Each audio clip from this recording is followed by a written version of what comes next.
All right, let's get straight to it. Yo, this is Set with Set Media Man. I'm back with another one for you guys. All right, guys, we got a pretty interesting lineup today. We're going to get into this El Salvador citizen, and we're also going to go ahead and get into this tariffs, or Trump's tariffs again, because the liberals just don't get it. And you know, they also don't get that this El Salvadorian citizen is not an American citizen. But guess what? I mean, I guess they fell for the trap that the conservatives laid out for them. All right, let's get right into it.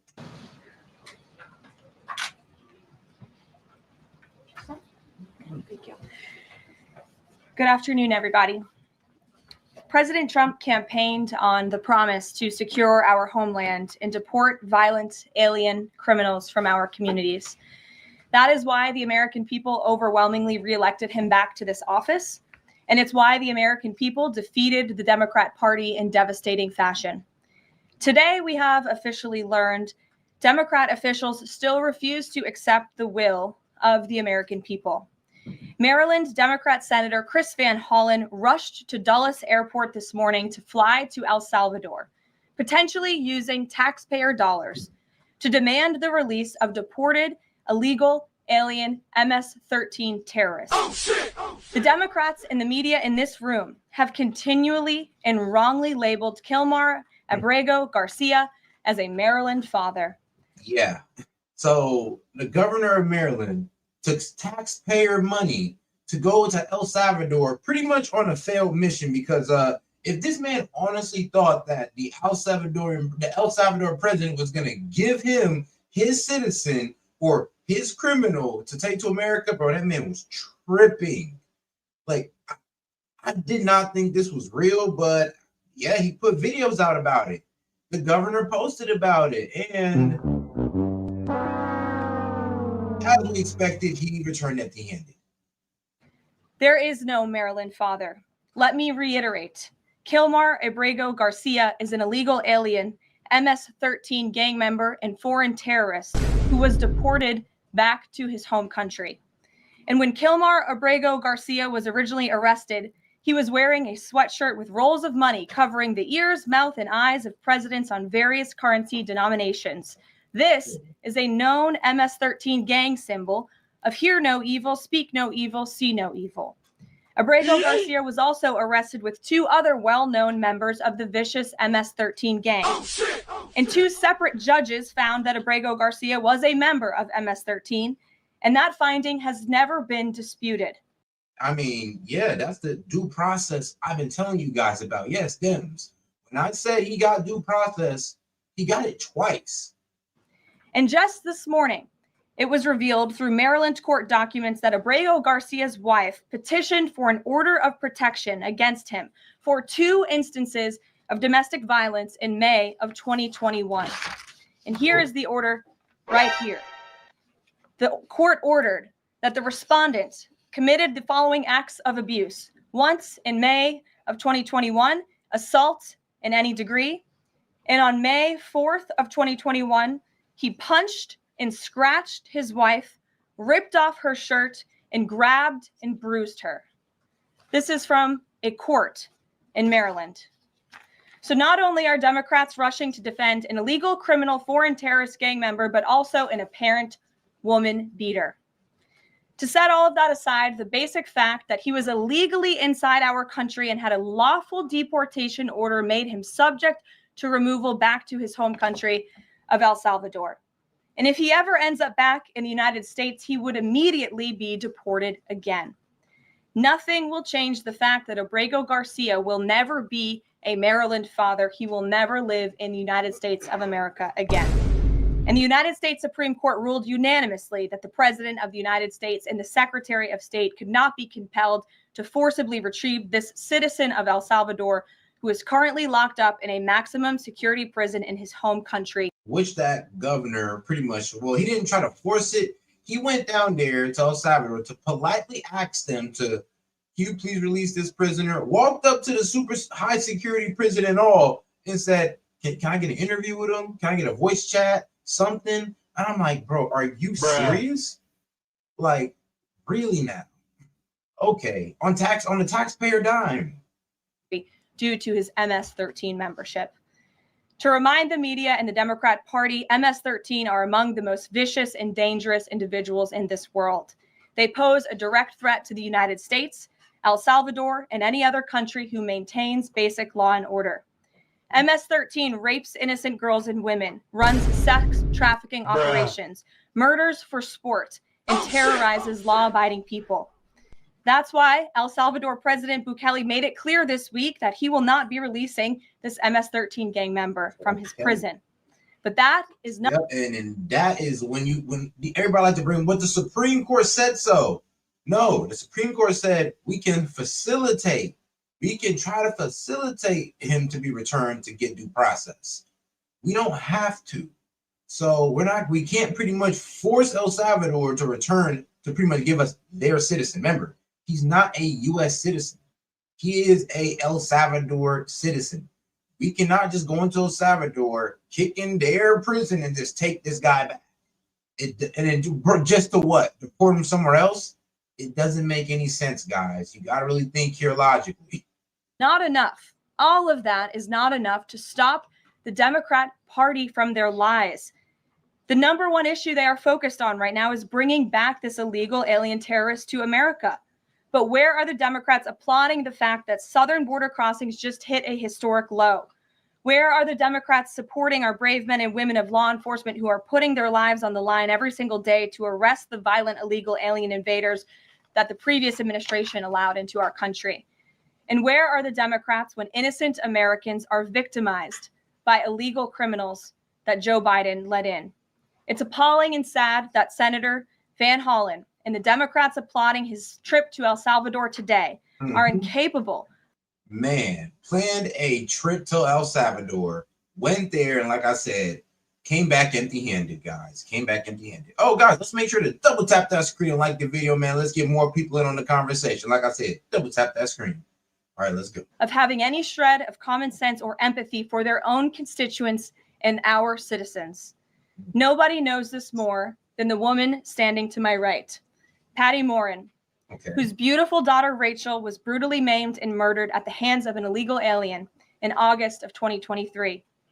Patty no longer has her daughter because of the failed Democrat Party's open border, and these are policies that President Trump is bringing an end to.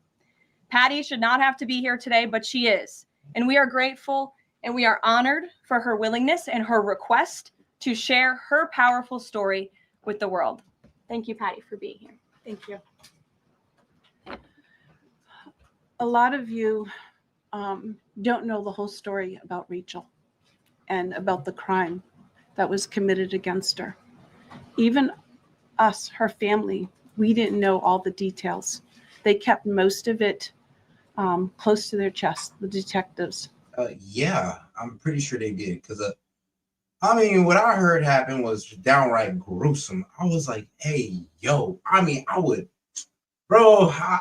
couldn't even imagine being told that about your kid and about how they went out in the most gruesome way. Prayers for this lady, man. Prayers for this. Because they didn't want to do anything to hurt the case. They wanted to keep the integrity of the case. So they kept everything close. I sat for the last 2 weeks in her trial, and we saw layer upon layer upon layer of evidence against the accused, an illegal immigrant from El Salvador. Mm-hmm. And the things that we thought, well, maybe this might have happened, we didn't know. But when we were at the trial, we got all the puzzle pieces. And I want to share some of those things with you. Oh.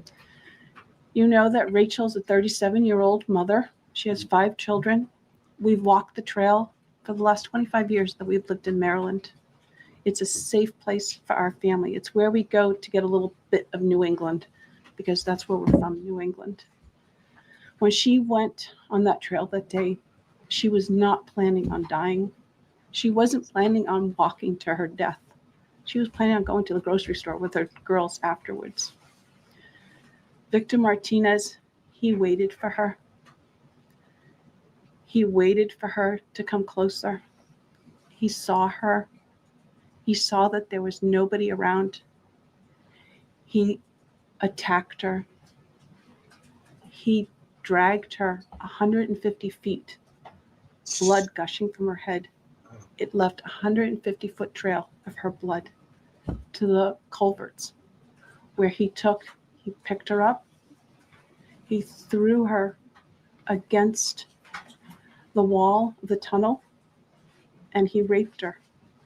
But before he did that, he stopped on that trail, and rocks, still stained with her blood, he used them to hammer her head against those rocks. They say at least 20 times they could count the cuts in her head. They said that when they did the autopsy, and I've seen the pictures, there's a 6-inch square in the back of her head where the skull is shattered the way that you would crush an eggshell in pieces. 3/4 of her brain hemorrhaged. Her right and left side of her face bashed in. Her beautiful face bashed in. Her head bashed in. Broken bones, fractures. He takes and he drags her some more. He drags her through the thorn bushes. She has all the scrapes and cuts on her body. There wasn't 1 inch of her body that didn't have some kind of injury, whether it's bruising, broken bones, contusions, the scratches. She had a fractured rib, fractured nose, fractured skull. And then he takes her into the tunnel and he picks her up. He throws her against the wall. Blood is gushing from her head. Her hair is soaked in blood. And they showed us pictures of her body against the wall, the blood outlined her body. And you could see where the blood ran down around her as he was raping her. Hey, yo. And then he threw her down and raped her some more. What the? And then he strangled her because he didn't want her to be able to live to tell the story. They said that when they did the autopsy on her neck, that one of the things they do is they open up the neck and they look to see how far the injury is. And they went all the way down as far as an injury is possible, hemorrhaging in the muscles because of how strong and violent the group was around her. These are the kind of people that have no compulsion. Like, to them, this is nothing. No humanity. And when he was sitting in the courtroom, he actually looked like he thought he was going to be set free. There was no remorse on his face at all. Mm-hmm. This person took my daughter so violently and so gruesomely and so graphically that they sealed the pictures, because I don't want my granddaughters to see these pictures. These are the kind of criminals President Trump wants to remove from our country. These are the kind of criminals that we need to remove from our country. We are American citizens. Why should we allow people like this, violent criminals that have no conscience at all, to murder our mothers, our sisters, our daughters? What? I don't understand why there's even any kind of problem with this. And it's not that it's political, like the left or the right, although I understand different parties have used it in the past. But we have to look at it as we are American citizens. We need to protect our families, our borders, our children. I don't care about politics. Well, I do, but I want to preserve life. And that's the only reason why I have taken and spoken about Rachel all this time. If you're a mother, you're in the room. Can you imagine standing there alive? You're alive, and someone comes and puts their hands into your chest and rips out your heart. Oof. That's what it feels like It feels like a part of you is being ripped out of you. You can't even describe the pain. Just like you can't describe to your husband what it feels like to carry a baby in your womb, or to feel those first kicks, or to know just intuitively if it's a boy or a girl. It's only a thing that a mother knows. Why are we not protecting the American citizens? It's just common sense. Why are we not protecting our children? And to have a senator from Maryland who didn't even acknowledge or barely acknowledged my daughter and the brutal death that she endured, leaving her 5 children without a mother and now a grandbaby without a grandmother, so that he can use my taxpayer money to fly to El Salvador to bring back someone that's not even an American citizen. Why does that person have more right than I do, or my daughter, or my grandchildren? It is wild how that man is getting way more recognition than this American victim. And like I said, I was trying to let her away. I was trying to let her finish, but I'm not gonna lie to you, it did fire me up. It does fire me up a little bit because it is irritating. Like, this is what we was trying to tell y'all, that there are victims out there of this. That you guys think that this shit's okay. You thought it was okay to ignore. You thought it was okay to call us dumb and to say that nothing's going on. But when you have this lady crying in your face, now what? Now what can you say? Oh, is immigration so good now? Like, oh, was the border really? Oh, so the border wasn't open? Then how do people like this get in? I don't understand this. Thank you. Thank you. And shout out to my man Adam Rogers for starting us off. Hey, appreciate you, man. So we also need to protect the unborn. Man, preach. Thank you. And I just want to say that as a mother and as an American citizen, the president and our entire team, and I hope people in this room are grateful for your willingness to come here and your request to share your daughter's story. And I think the country hears you loud and clear. So thank you. Now, just to make this, this is a disclaimer. We're not talking about Mr. Garcia. We're talking about somebody else. Like, this was somebody else. But he was still let into this country through the Biden administration, just like a lot of these criminals were. And this is what we're dealing with. Now, she's not the only one. There are other victims who are done just like this. She's not the only one. And that's what irritates us even more.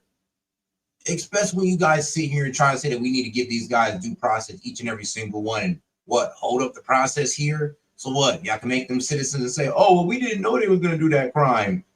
Why do we got to find out? Anyone have any questions for Patty or for me? No? I have a question. No? Anybody? Okay. We'll see you all later. The president will be at his dinner Yeah. later this evening. Thank you. Yeah, I'm not even going to lie. She kind of shut down the room with that one. I mean, I ain't gonna lie. She took the words right out of me. I couldn't even say nothing. I was lost for words. I'm like, hey, hold on. I didn't think she was going to get that gruesome in the description. I didn't know that she was one of the victims of this. It is sad to see this. I'm going to be honest with you. But like I said, like liberals, Dems, I hope you understand this is what you guys were defending. And this is why I say you honestly need to look into what your party preaches. I'm telling you. But all right, though, let's get into the next video because shout out to my man Waters. Now we're about to get into Garcia on a more lighter note. I know, right? Now, this guy is the more lighter note.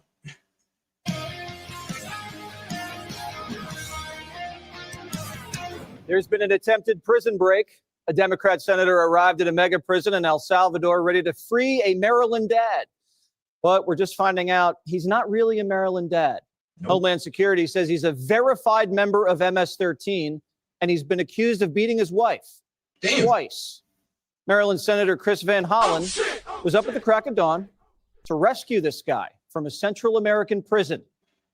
I'm here at the airport. I'm about to board my flight for San Salvador. The goal of this mission is to let the Trump administration. How to sink your whole party in one trip. Yep, in one trip out of the country. How to sink your whole party by this idiot. Like, I cannot believe he actually did this. Central American prison.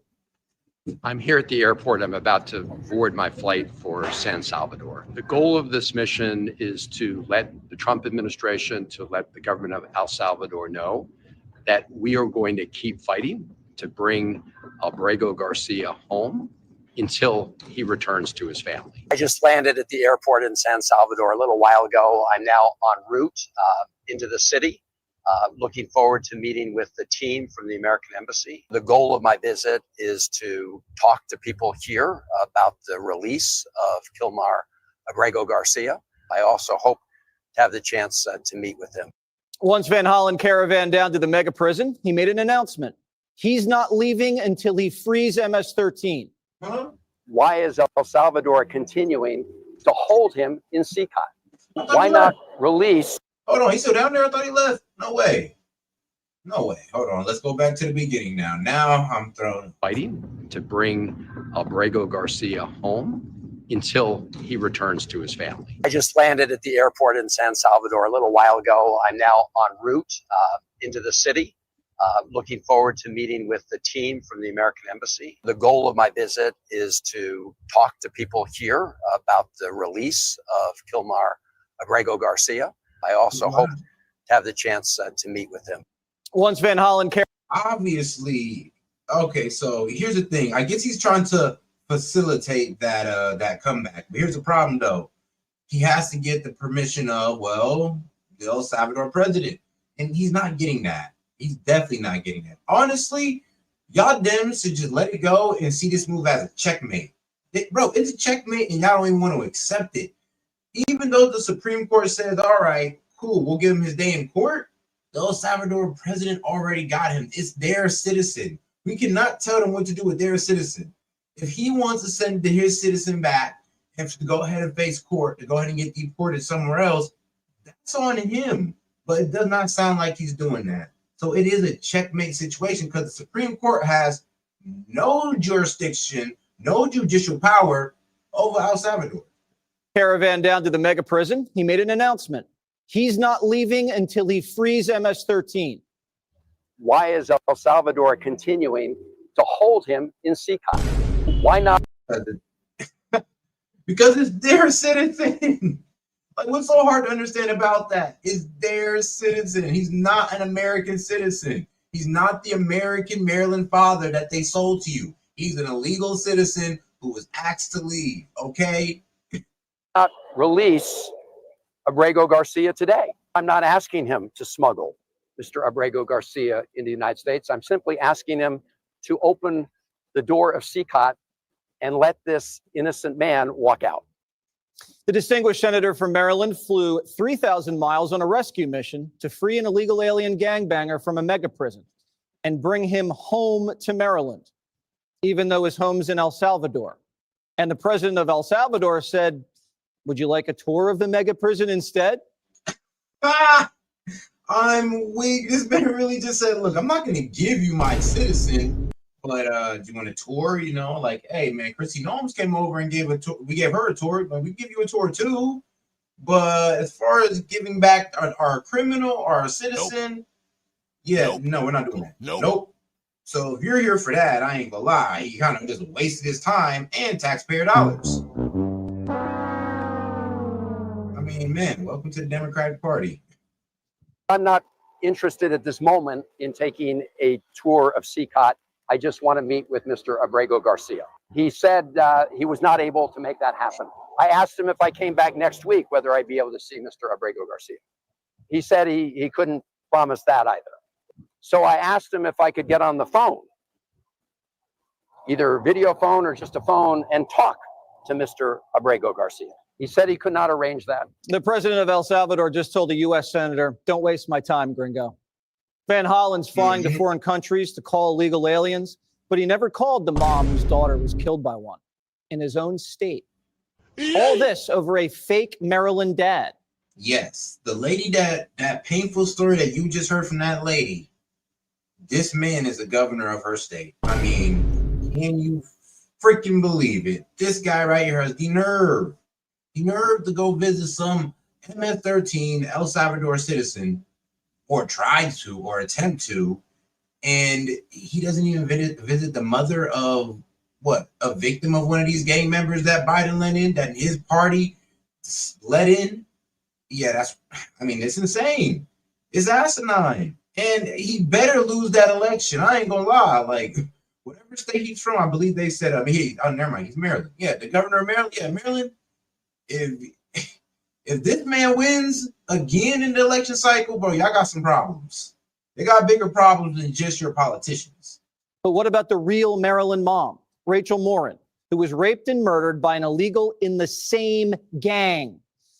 Rachel Morin's mom was at today's White House press briefing. Watch. Hold on, that was Rachel Morin. That's Rachel Morin? I mean, okay. Gang. Rachel Morin's mom was at today's White House press briefing. Watch. To have a senator from Maryland who didn't even acknowledge or barely acknowledged my daughter and the brutal death that she endured, leaving her 5 children without a mother and now a grandbaby without a grandmother, so that he can use my taxpayer money to fly to El Salvador to bring back someone that's not even an American citizen. Why does that person have more right than I do, or my daughter, or my grandchildren? I don't understand this. Ben Holland. And guys, we got 29 more super chats until we open up the call-in line. Appreciate the support, by the way. But let's go ahead and make sure we double tap that screen and like the video, and let's get more people in the conversation. All right, guys, let's keep it going. Never spoke to Rachel Morin's mom, his own constituent. But Trump has, and he did again today in the Oval. Beautiful. A dear friend. She's a beautiful woman. She's been through hell. She's been through hell, right? Oh, yes. Your daughter's looking that proud of you. You know that. Just keep it going. I know. Keep it going. It's like you, Stay with that one. it's like you said, we have a purpose. It's a purpose. Yeah. She's proud of you. Van Hollen disgraced himself today, but Democrats are lining up to do the same thing, booking trips to El Salvador so fast they're crashing Expedia.com. Cory Booker wants to go there too. Maybe Spartacus can talk his way into the prison. One House Democrat told Axios. Yeah, maybe he'll stand there for 9 hours and talk your ear off and be like, all right, bro, just take the man. Take him. Just shut the fuck up and take the guy. Maybe Cory Booker might be your guy. If he can filibuster in front of that prison, they might just tell him to shut the hell up and just take the guy. That might be your guy, actually. You know what? He might actually be cooking with that one. This quote, I just came from a roundtable with 2 Dem activist groups, and all they wanted to talk about was El Salvador. One smart Democrat said this, Trump's setting a trap for us, and like usual, we're falling for it. Yeah, I mean, here's the thing. Since this whole thing popped off and before all the details came out, I kind of seen this as a trap. I seen it as a trap because as more and more details came out, it made the Dems look worse and worse. And I'm kind of just telling the Dems, just like, bro, just like the tariffs, I kind of need to pump y'all brakes on this one. Pump your brakes, because just like the tariffs is a little bit more longer, just like we're kind of stretching this one out on y'all so y'all can look dumb at the end. This one is making y'all look dumb in the short term. As we release more information about this guy and all that good stuff, all your arguments are falling on deaf ears. Today, we learn more about Democrats' innocent Maryland dad. He crossed the border illegally through the Texas desert, migrated to Maryland, got pulled over 4 times there, and was never deported because it's a sanctuary state. And he skipped every traffic court hearing. Garcia in 2019 was arrested in a gang sweep. He was detained in connection to a murder investigation. In a gang sweep. So, in a gang sweep, guys. So now this is the proof that my man Garcia, gang Garcia, but he was in a gang. He was ganged up. And here's the crazy part. You guys did not know that. But if you did a little bit more investigation, and like I said, it was going to be a slow cook for y'all, because every time you try to say, oh, he's not a gang member, he's not a gang member. And as soon as I seen the Department of Homeland Security come out and say, no, he's a gang member, I was like, oh, yeah, never mind. They put a special task force on this man. They already had investigators within Homeland Security to do this. If you don't think they had evidence just ready to roll out on the Dems for every time they want to say something stupid or say something false, trust me, they was ready to do this. That's why I was telling the Dems, like, yo, pump the brakes. Y'all might not want to talk about this, but y'all kept going. Now look where y'all at. Looking stupid, like I said y'all was. But I tried to warn you. Let's go back. Let's go back for some of y'all who are just tuning in. He crossed the border illegally through the Texas desert, migrated to Maryland, got pulled over 4 times there, and was never deported because it's a sanctuary state. And he skipped every traffic court hearing. Garcia in 2019 was arrested in a gang sweep. He was detained. Yeah, man, y'all complain about due process. Due process wasn't important for that man. That man ran off on due process 6 times? Oh, okay. But we're supposed to expedite rush this man. FedEx rushed this man back here to give him due process, which we have already. I mean, twice through regular courts. I mean, they gave him the whole investigation through Homeland Security. This man got all of the processes done, okay? There's a reason he's in El Salvador. Like I said, the only place where we messed up was that this man said, I don't want to go back to El Salvador off of fear of being persecuted by, I guess, the government or this gang that don't exist no more. And I already told you, it exists. It just got absorbed into a bigger gang. As they all do. And in connection to a murder investigation. It was picked up in a frequent gang area.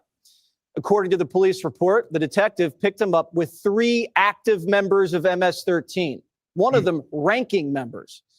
Garcia tossed marijuana out of his pocket when the detective approached. And when he was frisked, Garcia had $1,000 in cash. He was wearing a Chicago Bulls hat, which the detectives. I mean, that sounds like gangster to me. I ain't gonna lie. That sounds kind of gangster. He's like, tossed the weed, man. He had a rack on him. Oh, what we pulled? Okay, yeah. I ain't gonna lie, bro. Sound like some people I grew up with. Says means they're members in good standing with MS-13. He was also wearing a hoodie with a known gang insignia. Officers contacted a reliable informant who confirmed that Garcia was an active member of MS-13 with the Westerns clique. And this comes out of what? Prince George County Police Department gang field interview sheet. Yeah, March 28th. Dang, okay, so we've been confirmed that he's MS-13 since 2019. Yes, Prince George County Police Department gang field interview sheet. So shout out to my man Jesse, because he's kind of just leaving all the facts right down here for you to still. If you don't see it, it even says here, Prince George County Police Department, DHS. They really did investigate this man. Trust me, they did all the investigation in the world, and they came with all the facts. That's why he was on that plane. Detective approached, and when he was frisked, Garcia had $1,000 in cash. He was wearing a Chicago Bulls hat, which the detective says means they're members in good standing with MS-13. He was also wearing a hoodie with a known gang insignia. Officers contacted a reliable informant who confirmed that Garcia was an active member of MS-13 with. So you know what an informant means, right? That's somebody that they had working with the gang, working inside the gang, pretty much going like, yeah, he's an affiliate, he's ganged up. Garcia, yeah, he one of them, he one of the essays, he squad. So what's the confusion now? Bro, they had an informant, somebody who's working inside the gang, pretty much going like, yes, he is a gang member. Where is the defense now? And reference, if you can't see it on the screen, Prince George County Police Department gang field interview sheet, March 28th, 2019. I mean, shout out references. With the Westerns clique. The source said he had the rank of Chiqueo with the moniker of Chele. Now, how do we know he just didn't randomly run into these guys? Quote, officers know MS-13 gang members are only allowed to hang around with other members or prospects for the gang. Is this your average Maryland father? There is no Maryland father. Let me reiterate. Kilmar Abrego Garcia is an illegal alien, MS-13 gang member and foreign terrorist who was deported back to his home country. And when Kilmar Abrego Garcia was originally arrested, he was wearing a sweatshirt with rolls of money covering the ears, mouth, and eyes of presidents on various currency denominations. This is a known MS-13 gang symbol of hear no evil, speak no evil, see no evil. Nothing will change the fact that Abrego Garcia will never be a Maryland father. He will never live in the United States of America again. Now, as much as Mr. Garcia's tattoo sounds, I ain't gonna lie, kind of badass, he's a gang member officially. Gang tats and all, gang affiliates and all. Informant said yes. He's working in that gang. He's pretty much working for the department in that gang, and he confirmed Mr. Garcia to be one of the gang members. Mr. Garcia got arrested with some weed and a rack on him, like a real thug. When he was brought in by the police, he admitted he was in the country illegally. He was interrogated about human drug smuggling. At first, he said he wasn't afraid of being sent home, and then he changed the story and said he was terrified. A Democrat judge held him, denied him bond because they said he was a flight risk and a danger to the community, and ruled that he was deportable. While he was in jail, he married the American woman he'd gotten pregnant and then appealed for asylum. On appeal, another Democrat judge upheld that he was a verified member of MS-13. Smart. But since his lawyer argued that his life was in danger from a rival gang if he was deported to El Salvador, the judge said he could be deported anywhere in the world except for El Salvador, then released him. But Biden failed to deport him, which is too bad for Garcia's wife because of what happened next. Garcia's wife in 2020 accused him of domestic violence, and a temporary protective order was issued by the judge. But the wife never followed up and appeared at the hearing. The next year, in 2021, she accused him of domestic violence again, and a judge issued a second protective order. This is what she told authorities. He punched, scratched me on my left eye, leaving me bleeding. He ripped my shorts and shirt off. He grabbed me by my arm. I was afraid to be close to him. I have multiple photos, videos of how violent he could be, and all the bruises that he left me. But again, she didn't appear at a follow-up hearing. This is the man who Democrats are defending. The court ordered that the respondent committed the following acts of abuse. Once in May of 2021, assault in any degree. And on May 4th of 2021, he punched and scratched his wife, ripped off her shirt, and grabbed and bruised her. This is from a court in Maryland.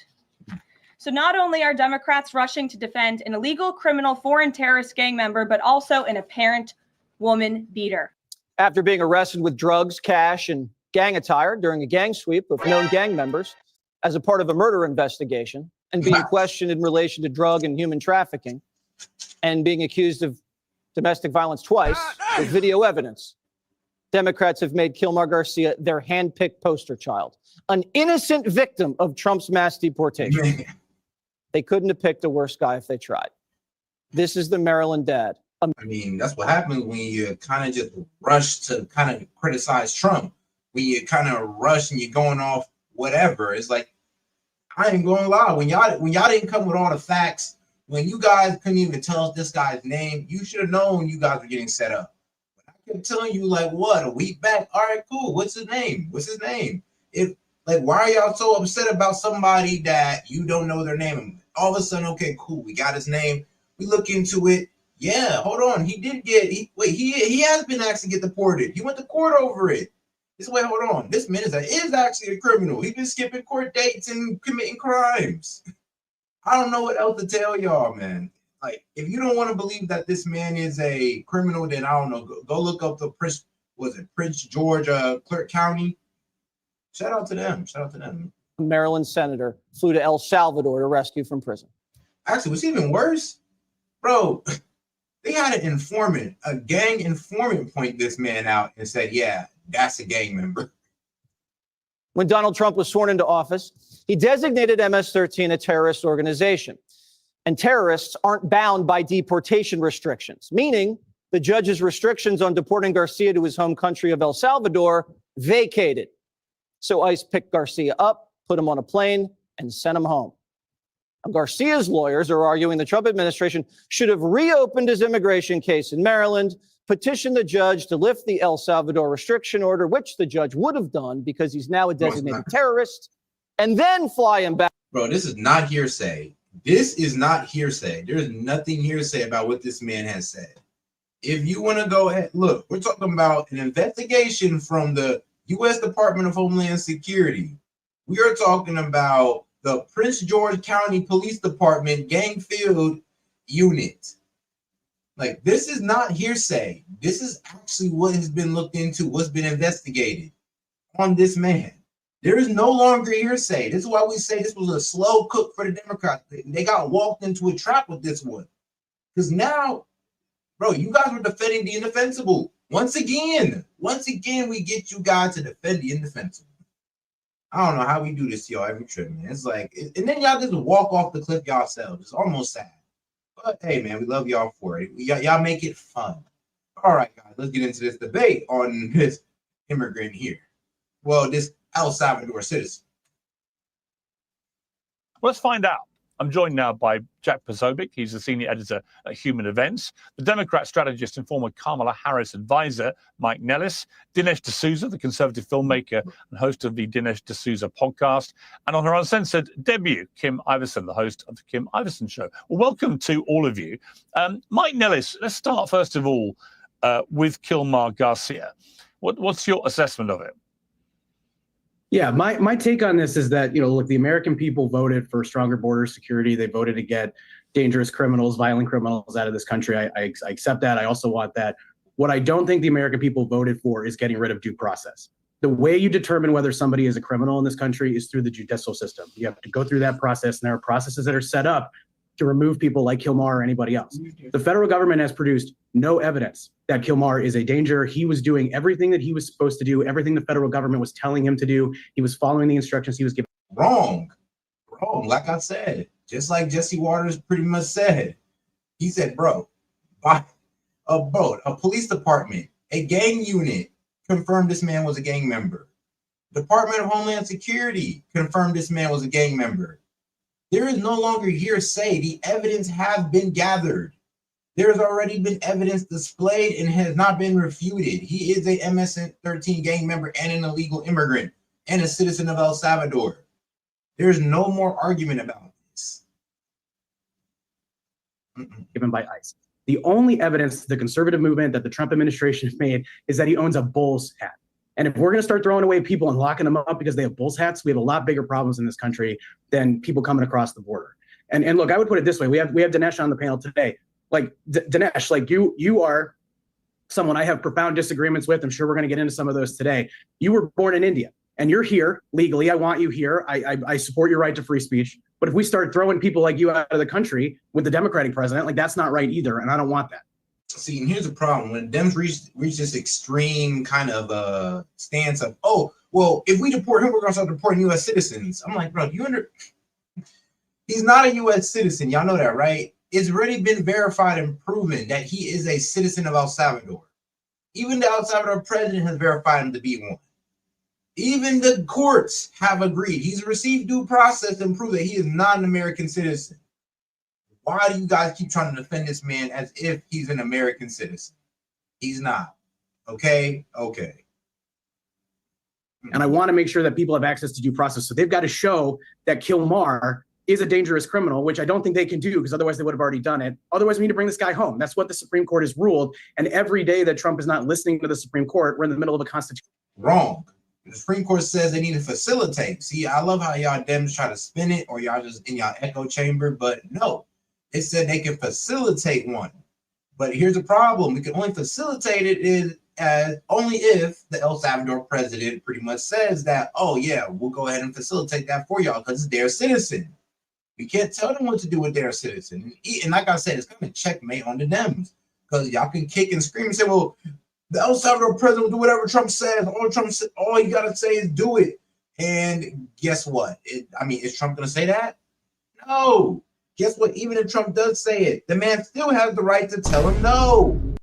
And the Supreme Court has no judicial power, judicial power in El Salvador. Now, can we just get over that? Can y'all get over it now? It's okay. It's okay. I know it hurts, but it is checkmate. Constitutional crisis. Okay, well, let's go to Dinesh for a response to that. Well, let's look at the differences between me and Kilmar. For one, I came to the country legally as an exchange student. I then became a foreign student and went to Dartmouth. Then I went through a process of getting a green card legally to work. I went through 5 years of naturalization. So I came to the country in 1978. I only became a citizen in 1991. And that's what's so disrespectful when they try to compare these immigrants to, well, the legal ones, the ones who came here through visa or through, well, whatever means they came here through a visa. They made sure they followed the law, and got their green card and then turned into a naturalized citizen. Well, I'm sorry, applied for their green card, made sure they followed the law, didn't break no laws, and boom, finally became a naturalized citizen. So it is a bit disrespectful how we compare people who just jumped the border to people who actually followed our laws, went through the strenuous process of becoming an American citizen. It's disrespectful to them that y'all even compare these illegals to them. It is. This guy, Kilmar, came to the country illegally. So start right there. This was a guy who sneaked into the country in violation of law. That alone makes him a criminal. Now, the question is, what do we do about people like Kilmar? Hold on, I gotta grill points like this because it's like people like you that think they're smart. He's talking about appeal to authority, dog. So you're talking about just because it's the authorities, the investigators, the informants, the courts, I'm appealing to authority? Bro, I'm sorry, but you're using that stance for the wrong argument, my friend. You're using that stance for the wrong argument. How am I appealing to authority by going against the evidence that's been proven factual against this man? And that's like a scapegoat way of saying that, oh, well, I don't care what you say because it's coming from the authorities who investigated this man. Okay, then who would you listen to? Nobody. You just don't want to be wrong. Accomplishment, Pierre, as you noted, Trump has sealed the borders, so it's difficult for new Kilmars to sneak across. But we still have millions of people who are flagrantly and deliberately allowed in by Biden, and just millions of illegals in the country. Does Trump have the right to send those people home? That's the first question we have to ask. Now, an immigration judge admittedly looked at this case and said, yes, I kind of accept that this guy was a gang member based upon an identification apparently by someone in the gang. Note also that the judge said about Kilmar, if he goes back to El Salvador, he will be in danger of being killed by a rival gang.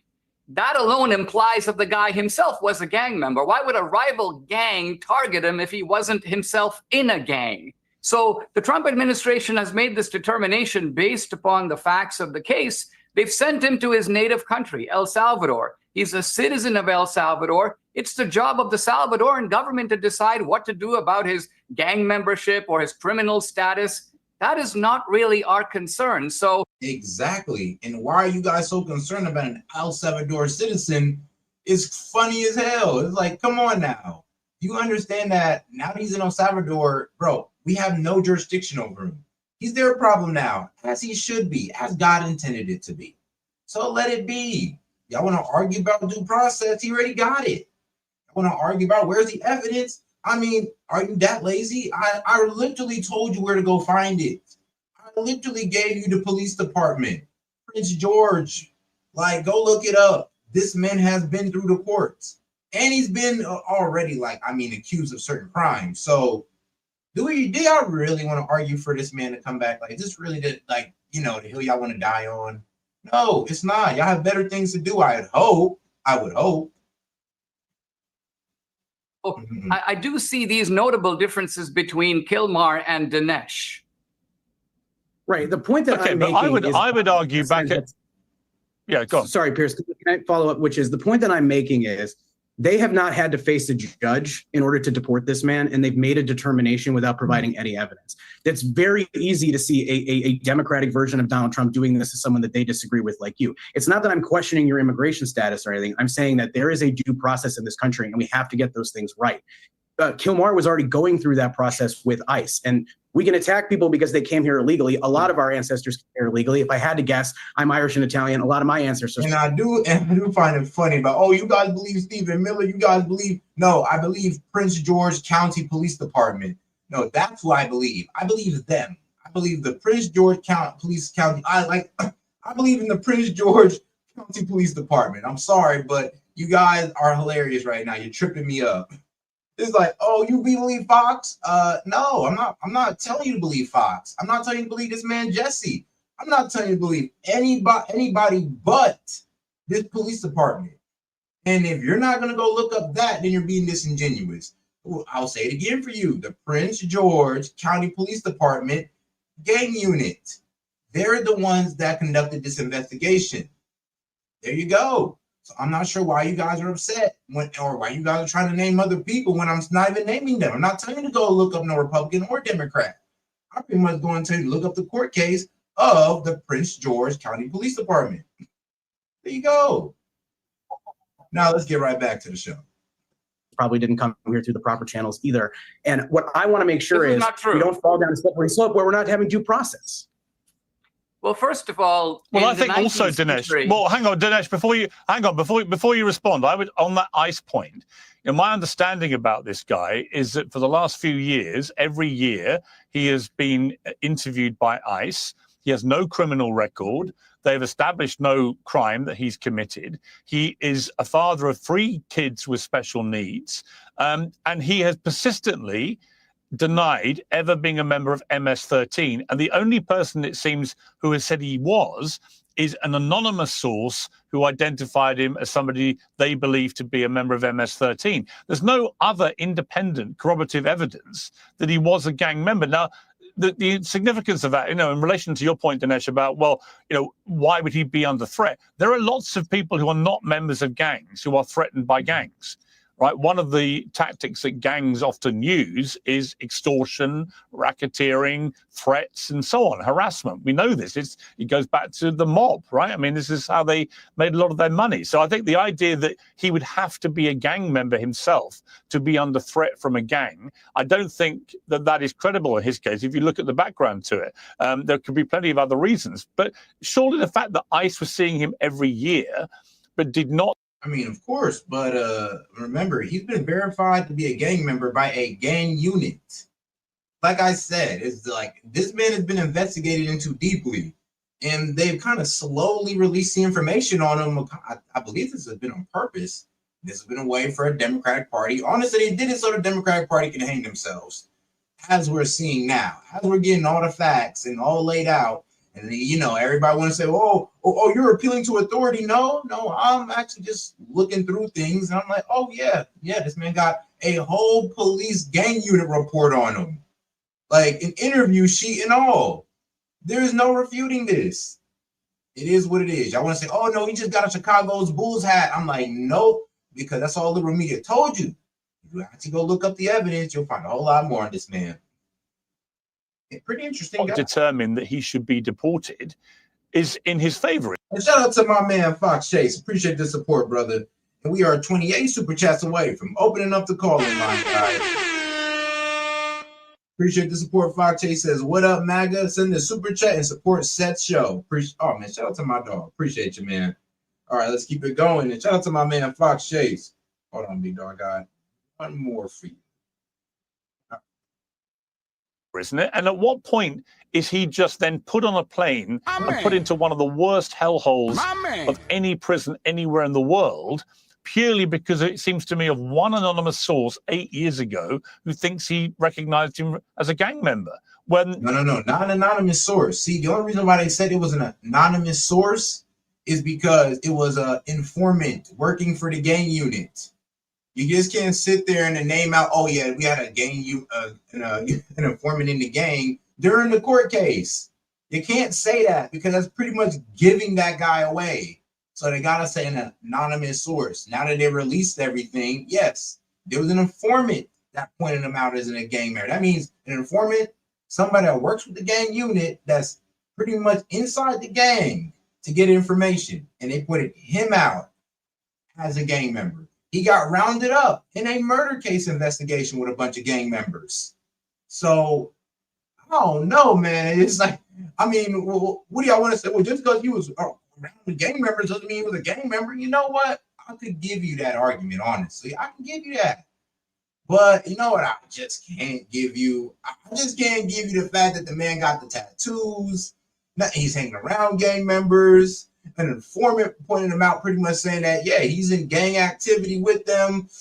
It's too much evidence. Yeah, it's too much evidence, too much due process. Nobody else has corroborated that. Well, the immigration judge, as I understand, accepted the testimony that he is in fact a gang member, but nevertheless said that despite that, he should not be returned because he might face danger at home. I also understand that this so-called rival gang has essentially been wiped off the scene in El Salvador. I mean, Bukele has had this massive crackdown in which the gangs just don't have the kind of power that they once did. But I think the bigger picture here, Piers, is this.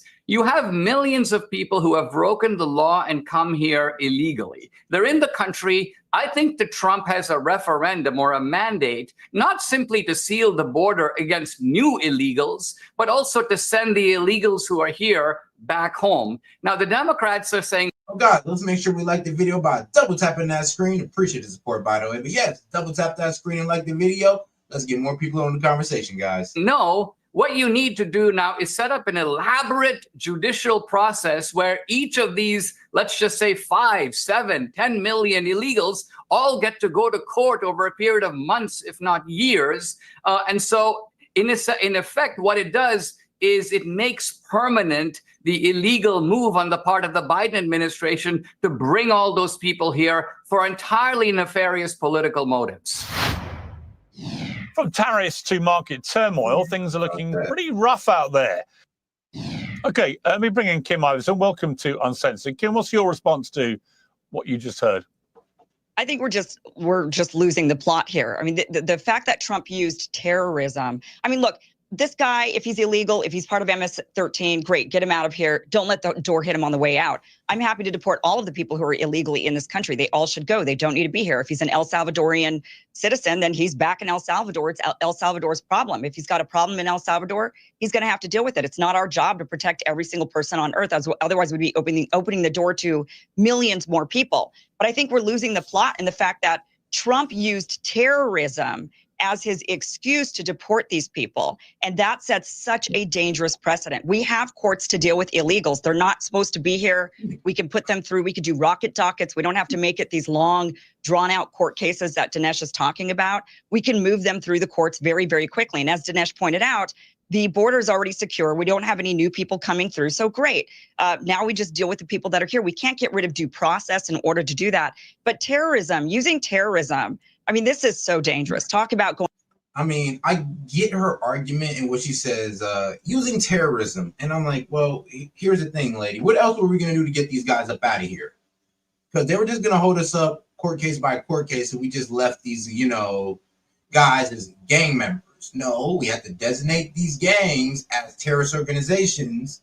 Then Trump can go ahead and enact the Aliens Enemies Act and get these guys up out of here, which is kind of going over the judicial courts and the legislature. So it is what it is. It is what it is. And that's the problem. Like, you guys do not get why he's able to do this. Like, here's the thing. Due process is out the window when the Aliens Enemies Act comes into place. Going back to Patriot Act. This is how we ended up with Guantanamo. This is how we ended up with black sites. This is how we ended up with indefinite detention. We don't want that. And this could be used against every single American. Once they set up these processes, they don't get rid of them. They use them, and they're gonna start using them against all of us. So terrorism as the reason. Lady, please tell me how they're gonna. Okay, so terrorism.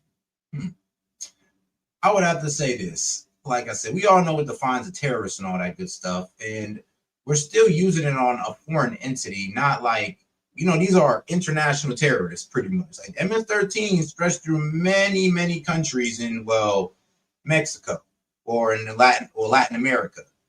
So these are pretty much international terrorists. Like if you want to talk about the domestic terrorists in America, yeah, I don't know about all that. I don't know if there's any American that have a strong enough stance to be sat there and considered, well, domestic terrorists besides, I guess, the BLM riders. But other than that, I'm really not hearing her point and why she's going off on this whole terrorist tangent. It's like, what American citizen is going to be considered terrorist? I would have to ask her that. Like, where do you see any American citizen in the foreseeable future being considered terrorist? Like, come on.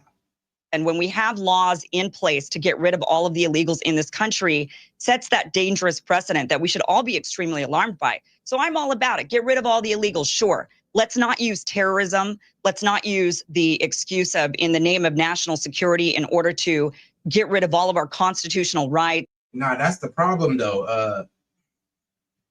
Okay, now I hear what she's saying. She's like, oh, well, we frame them as terrorists so we can expedite them out the country. And I'm like, ma'am, so we just supposed to leave them here and let them harm American citizens so you guys can feel good about what?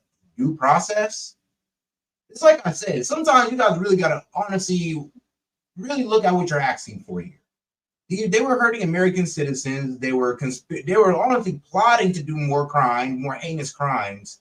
And you guys just want to slow down the process, give these guys due process when they're a gang operating or a terrorist organization operating in America, and you just want to take these guys one by one? Like, guys, let this have been ISIS. We honestly wouldn't have been talking about due process. But okay. Those go out the window. Due process, it just completely goes away. Court hearings disappear.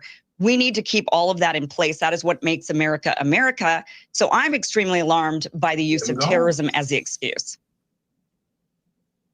Okay, Jack Posobiec, you posted this. They all have to go, and then unhumans. And there was a pretty big reaction to that. I mean, what did you mean by calling them unhuman? Well, Unhumans is actually, Piers, thanks so much for having me on. First time. But Unhumans is the name of the book, New York Times bestseller that myself and Joshua Lysek put out last year. We talked about the secret history of communist revolutions and how to crush them. And we talk about how in the past, the releasing of criminals and the coddling of criminals by people like the Bolsheviks or the French revolutionaries or the Chinese Communist Party were used as terror tactics against their own countries. And that's exactly what we see the Democrats doing now with the release of and the championing for the release of violent criminals into either the United States or back into the populace. You see this with Soros prosecutors. You see this with the reaction to Carmelo Anthony. And now you see this with this ridiculous political stunt, where Senator Chris Van Hollen is now on a plane down to El Salvador for, I guess, a special visit. I don't know if this is a first date kind of situation while he's down there with Abrego Garcia, but he's not going to visit with the actual members of the family of Rachel Morin and the 5 children that are left behind, who was killed and raped by an illegal alien member of MS-13 in his own state. And so you see this problem that the Democrats have, where, by the way, that alone just might have lost Democrats in Maryland. That alone. Love if the Democrats want to make this their argument for the midterms going to 2026. Please make illegal aliens and support for MS-13. Mike, please go tell all your buddies on the Democrat side. I would love for you to make this your argument going in, that we need more illegal aliens in the country. I'm right there with you, because I think that's perfect for the Democrats. They consistently do this over and over and over. And, people say that this guy doesn't have a criminal record. Well, it just broke earlier today that, as a matter of fact, Abrego Garcia did actually have, his wife had a restraining order on him that was filed in 2021, that it was petitioned, a final order was put up. And yet I don't hear anyone talking about this, that in fact he was a wife beater in addition to this information that he was a member of MS-13. And people will sit there blue in the face and say, oh, he was this innocent guy, he was just working. It's simply not true. Right, but you're saying it's simply not true. You believe 100% he was an MS-13 gang member. My concern about this story is not that if he is a gang member, the order that he was gang, deported was not that he was MS-13 member. It was that he was illegal. That was the original order. And then the second order No, came actually, out that said I he was understand that. deported to a That's wrong. different country, not El Salvador. So hold on for just a second. First of all, Jack, great to meet you. Longtime fan. Like, you are one of the internet's biggest conspiracy theorists, and I'm very glad to be on this panel with you, so I could just call you out for that. But like everything, How was that you your say has how to was be your Kamala shy Harris and campaign last year? How did that go? Did that go as well as your weight loss, Mike? How are you still like this when there's still Ozempic? How are you still like this when Ozempic exists, Mike? Jack, hang on, let me talk for a second. I let you Mike, talk. how many steps are you up to today? Jack, No, if you're going to Jack, come out how here many and what? attack me personally, then I'm going to respond right back. Hey, I ain't even gonna lie. He didn't even hear himself get grilled. Like, man, how many steps you take today? Like, how didn't you lose weight? I'm like, well, bro, you gotta understand. That's just the uniform of liberals, like scrawny or fat. What'd you say to me, though? I didn't hear it. If you're going to come out here and attack me personally, then I'm going to come right back. I'm happy to have it, buddy. I'm happy to have it. But look, here's the deal. This guy, this man, Kilmar, they've separated him from his wife and family. They've done it with no due process. There's no evidence. No, that his wife separated him from his wife and family when she filed a restraining order on him. She doesn't want him home. She's in court. She's in court filing a restraining order. Shut up for a second and let somebody else talk. All right. You're going to get plenty of time. It's a long show. All right. And Piers is going to step in when I'm talking too much. The only person that I've seen talking about this restraining order is you. Maybe it's real. Maybe it's not. But you don't have a track record of telling me. You don't care about what his wife actually filed in court. You are one of the biggest liars on the internet. And shout out to my man Hellbat. He says, you see the fraud lawsuit against Trump prosecutors? Actually, I did hear about a what was that? Letitia James was opening up a case into Trump about inside trading. And then Trump opened up a case, or his I think Trump prosecutors opened up a case into her about mortgage fraud. Yeah, I know, right? Seems like the Dems and the Trump administration are kind of going tit for tat with these court cases or these charges. But hold on, shout out to my man Hellbat, man. Appreciate you, man. Appreciate you for tuning in and supporting. And guys, that means I believe we are 27 super chats away from opening up the call-in line. Appreciate the support, guys. Let's keep going. Today, at the end of the day, I'm more than happy. I can provide you the order right now. Provide your order right now. Here's the number. This man is violent. They should have no problem facing a judge, but they don't want to face a judge. They don't want to go through. She did face the judge. That's because they know they don't have anything, and you know it too. She faced the judge when she went in for a restraining order on him. Yeah, but you don't Dinesh, know. I want to You're ask sitting you, there saying Dinesh, you don't know about it because you haven't actually looked up the receipts, Mike. So the problem, Jack, is you don't have any credibility on anything. I'm happy to provide you the order. Let's try and keep the ad hominem attacks to a limited number, please. Dinesh, you want to get in here?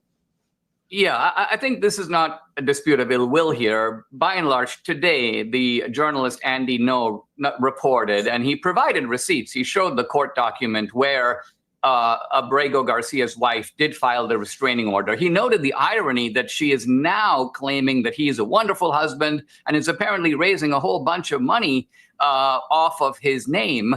So, this was those sneaky Democrats. It does sound like just to be like, look, we'll give you money and you go out and talk good about your husband, even though you were just complaining about how he was whooping your ass. We'll give you some money to talk some good stuff about him, right? I mean, man. This was what came out this morning with accompanying receipts. I think the big question here is, next thing you know, he was a man, he made mistakes. Don't we all slap our wives around just every now and then? Like, come on, like, he's a good man, he's a good father, but he just beat me a couple times. All right. It's this.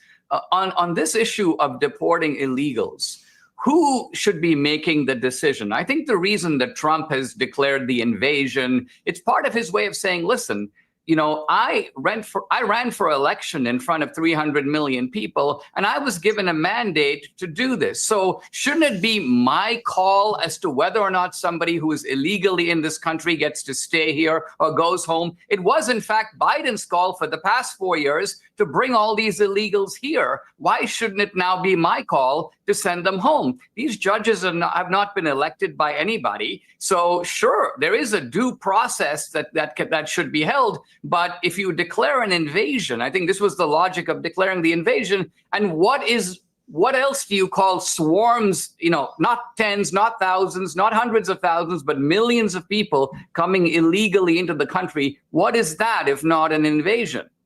Please. He was also I mean, elected to yeah, but I would get rid say of that- government overreach. I would say and yet we've allowed it. Now, I may be about to shock you with this, but Oh. tallow is an exceptional moisturizer. The oil in our skin shares many of the same fatty acids as tallow, making it nearly impossible to beat. You can have silky soft, it must be for Trump, nutrients needed, glycemic for Let me get past this. on the southern border. But rather than everybody talking about that, they're all talking about this case because at the moment, most people are not satisfied that there's been enough evidence produced that he is a member of MS-13. And I think the simplest thing would be if they just produce all the evidence. It seems to me very strange that he is every year interviewed by ICE, but is never deported as a result of those interviews, that he has no criminal record, notwithstanding. Probably trying to get him to become an informant. Trying to get like, look, you can stay here. You can turn against your gang and help us deport more. He probably said no. He's like, all right, then you're going back. The story that I saw this. But hey, when under that Biden administration, there was no such thing as deporting an illegal. There was no such thing, even if they was a bona fide criminal. We was gonna keep him here under Biden. You imagine what we'd have done under Kamala Harris? This morning as well about the restraining order. That wouldn't necessarily infer a criminal conviction. I don't think it's automatic that if you get a restraining order, there's any crime is being accepted as having been committed. So, it's a complicated story. And the problem is, the more of these stories you have, the more distraction it will prove to be to the bigger picture, which is that Trump is delivering on his promise on the southern border. And so I think that there's a political aspect to this where if I was Donald Trump, actually it's easier to bring this guy back and face due process and actually go through the story and see whether he was a gang member or not definitively. And if he was, then kick him out. Then no one's going to argue. But they're arguing because at the moment there's not enough evidence that's been produced. The reason they're arguing, Piers, is that if Trump were to relent and bring this one guy back, there would immediately be 10 other guys to take his place. And you'd have people on panels like this one saying, show me the evidence that this guy did this and show me the evidence that that guy did that. Here's the point. If you have a home and you've had a home invasion by 100 people who are now in your home, now, you've sealed the fence. There are no new home invaders coming, but that isn't the extent of what Trump ran on. Trump also ran on getting the home invaders out. Now, the Democrats are saying, well, the home invaders might have crept into your house illegally, but they really aren't committing any further crimes while they're here. And therefore, you now have to have court hearings for each one of them before you expel them. That, I think, is the underlying absurdity of the situation. But what I would have done, but I'll bring Kim back in here. What I would have done, well, hang on one sec. What I would have done, Kim, I think, I would have started with the convicted criminal illegal immigrants, of which there are many, and I would have deported all of those. Then I don't think anyone would have been arguing.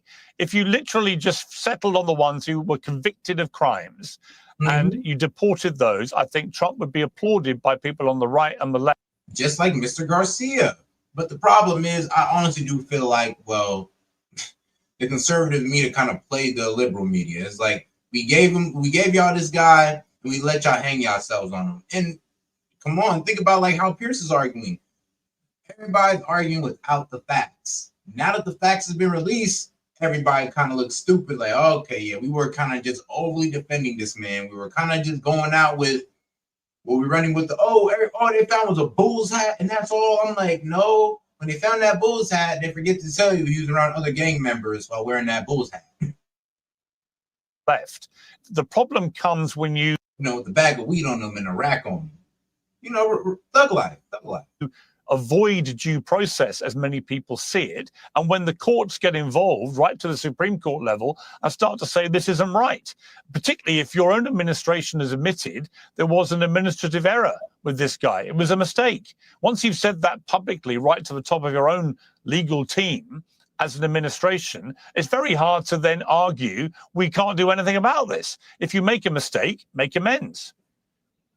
No, I'm with you that they don't have any real evidence. There's no solid evidence he was MS-13. It doesn't really matter if his wife had a restraining order against him or not. Plenty of people have those and they didn't do anything wrong. It's a tactic for child custody.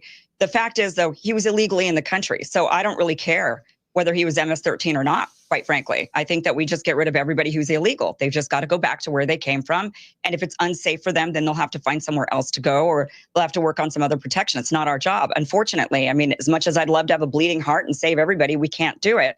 So it doesn't really matter. I mean, the facts of the case actually don't matter, except for the fact he was illegal. And I just keep bringing it back to Trump is using terrorism. And that's the plot that I don't know why people are just, we're missing this completely.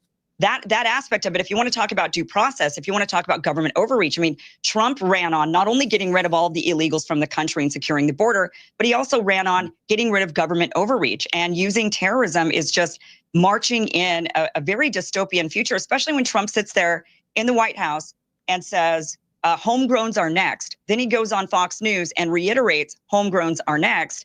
I think we got to be focusing more on the fact that terrorism was used as the excuse, not the fact that, whether or not he was MS-13, debating the merits of every single individual case. Illegals are illegals. That's it. You don't need to know anymore. And then we just focus on what process are we going to use to get rid of them. Terrorism is not the way.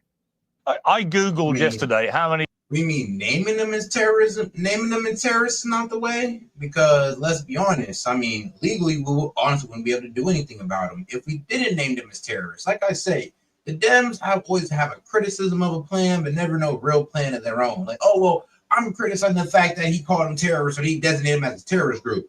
All right, great. Would have been a better way to get them up out of here. Remember, they're in here by large numbers, so putting them through the courts is going to take an exorbitant amount of time.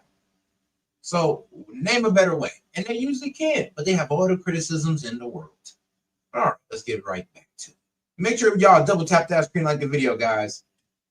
Many illegal immigrants are in the United States, and about 4 different results came up, which suggested around 13 million. So I tweeted about that and said, would you genuinely deport 13 million illegal immigrants? To which there was a resounding yes. And then people said, but actually it's nearer 30 million. Then some said 50 million. Some said even maybe it's as high as 100 million. Once you add in all the dreamers, all the kids of people who came in illegally, who knows how many? Are we going to end up deporting? And it's a genuine question. If you believe that all illegal immigrants in the United States of America, a country literally founded on immigrants, are you going to deport potentially 50 to 100 million people currently in America? And what will that do to actually the fabric of society in America, much of which relies on immigrant work? So, I mean, these are legitimate questions, which I don't have the answer to. It's not my country. But how do you feel, Kim, about the idea of potentially, if you literally take it literally, that you end up deporting 50 to 100 million people? Would you be comfortable with that? Yes, we would have to do it. We have to rip the Band-Aid off, and we have to abide by laws. I think that what would happen, though, I think you're right. There's a fabric of society that is built on immigration. And if we start deporting absolutely everybody who's here illegally, then maybe Congress would for once do their job and actually make new immigration laws that would allow for people to come into the country legally. And, it would actually force them to actually do their job rather than appear on shows or campaigns. Here's the thing, though. Why don't they just do that instead of trying to get them in here illegally or opening up or loosening the border policies? So that's the problem with them. They had all the time in the world. They were in power and everything, but they did nothing to fix the problem. And the few things that they put in action, or a few bills they put in action, made the problem worse. It is absolutely funny how these Dems work. I mean, like I said, they say they care, but they really don't. Campaign constantly. So I think it would cause a ripple effect. Okay. I'm gonna switch to Mahmoud Khalil just quickly. But Mike, it just seems to me if what Trump had done was stop the literal invasion of people at the border, there's no other way to describe it, given how many millions came in the Biden administration. He stopped that almost stone dead. If he then deported all the convicted criminal illegal immigrants, that would have been a stunning success for his administration on the issue of illegal immigration, it seems to me. It's when you start going into, everyone that's ever come in illegally, it is a gigantic number of people. And a lot of those people do a lot of the shittier jobs in America, right? And are needed for those jobs. And, who's going to get their hands dirty and replace them? I don't know the answer, but I do know it's a really difficult issue once you move past those who've actually committed crimes, which I think is a win-win for any political group, whether you're on the left or right. But let's turn to, just quickly, Mahmoud Khalil. So he's the leader of this protest group at Colombia, was leading this mob. The difference with him is he is a green card holder. But Mike, I've seen Democrats trying to defend this and saying that he should not be deported. But it seems to me a pretty open and shut case with him. This guy was brazenly, openly supporting what Hamas did. Apparently, he was reportedly seen handing out pro-Hamas literature. The mob that he was... Now, this I don't have any proof on. Like I said, I'm still waiting on them to release the evidence that this guy was pro-Hamas, that he was pretty much preaching Hamas sentiments, or I don't see getting Jewish kids or Israeli supporters hurt on campus. I'm honestly still waiting for them. Fronting members of that mob, not him personally, but members of the mob went in and committed acts of vandalism, of violence. They attacked people and so on, all of which would be grounds to deport somebody on a green card, wouldn't it? I mean, if he'd repeated any of his pro-Hamas sentiment at a green card interview, he would never have got a green card in the first place. Well, I think for me, this just comes back to due process. Like, I think anybody who's waving a pro-Hamas flag or handing out pro-Hamas flyers is ridiculous, and I don't want anything to do with them. But I don't want a federal government that's just going to deport people because they don't like what they say. And if he's here legally and if he's here with a green card, I want to make sure that that the Trump administration follows the law. They were arguing that this guy was coordinating with Hamas and causing terror incidents here in the United States. They need to be able to prove that and show it. And it's just like the situation with Kilmar. The Trump administration is flagrantly violating the law. They're not listening to the Supreme Court. They're not listening to any other judge. And I think it's a dangerous precedent. Now, this one, I also think that they're about to slowly release information on this guy, kind of proving what they're saying, because it kind of sounds like they might have had wiretaps on this man and a lot of other things going on. I mean, like I said, all you guys thought that they had on Garcia was a bull's hat. Then come to find out they have years of court documents on this man. So let's wait until some more stuff come out about him, because I would hate to call it soon and just say that, oh yeah, they hating on anybody who speaks out against Israel, when this guy was really out here preaching, anti-Jewish or pro-Hamas sentiments, or telling everybody you should go join Hamas and end Western civilization. This is what they accuse him of. I'm waiting on evidence, so I'm not going to just sit there and say that, oh yeah, anybody who speaks against Israel is going to get locked up. Well, at least not yet. Because if they can remove this guy, or they can remove Kilmar without due process, they can really start coming after anybody. And as Kim pointed out earlier, Trump is talking about going after homegrown people next. And I don't even know what that means, but they're throwing people into dangerous El Salvadorian prisons with a guy who calls himself the coolest dictator in the world. That does not seem like a recipe for freedom or civil liberties or anything like that. It's just dangerous. So making sure that we follow the law, making sure we follow due process, just do it the right way. I'm all for getting out anybody who is a dangerous criminal, get them out. But we got to do it the right way. Okay, let's just turn to Harvard. This interesting situation where Trump has now basically withdrawn $2 billion worth in federal funding. Now, I had no idea, Dinesh, that Harvard has private endowments valued at $53.2 billion. Yep. Why on earth are they also getting $2 billion worth of federal funding? Now, I told people, I was like, bro, the reason why Harvard don't listen to the government is because, bro, $56 billion in endowment. I told you, in endorsements. Most of the money that these colleges get is from endorsements, is from sponsors and all that good stuff. Bro, their money that they get from their tuition, Harvard is like $56 billion. And I'm pretty sure that's majority of their stuff. I'm almost sure that's probably like 80%. And but look how much they're only getting from the government. Who do you think they're listening to? The group that gives them that $56 billion, or the government that just gives them that small $2 billion? Who do you think they're listening to? I mean, even when it comes to their tuition, their students, the people who pay their tuition, the parents, whoever, they don't give a fuck about them either. Why? Because they don't bring in nowhere near as enough as their, endorsers. Like Soros. When I used to make the joke, about people used to brag about their degrees. And I say, get out of here with your George Soros degree. Well, a George Soros funded degree.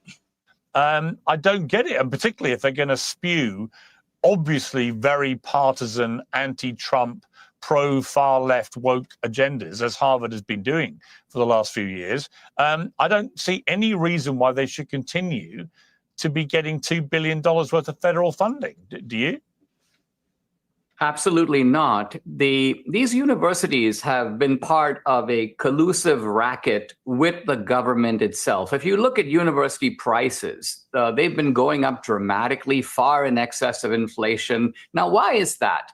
The simple answer is that the money is largely coming from the federal government, and it comes many different ways. Research grants, Pell grants. So the students are getting grants, the faculty is getting grants, the administration is getting grants. Now, Harvard is notorious because they, of course, have this massive endowment, but even other colleges that don't have the endowment are heavily subsidized by the government. Now, you know, you can take government subsidies. Like I said, man, if you talk about your Ivy League schools, you're going to notice a pattern with them. It's always about the endorsements, the donations.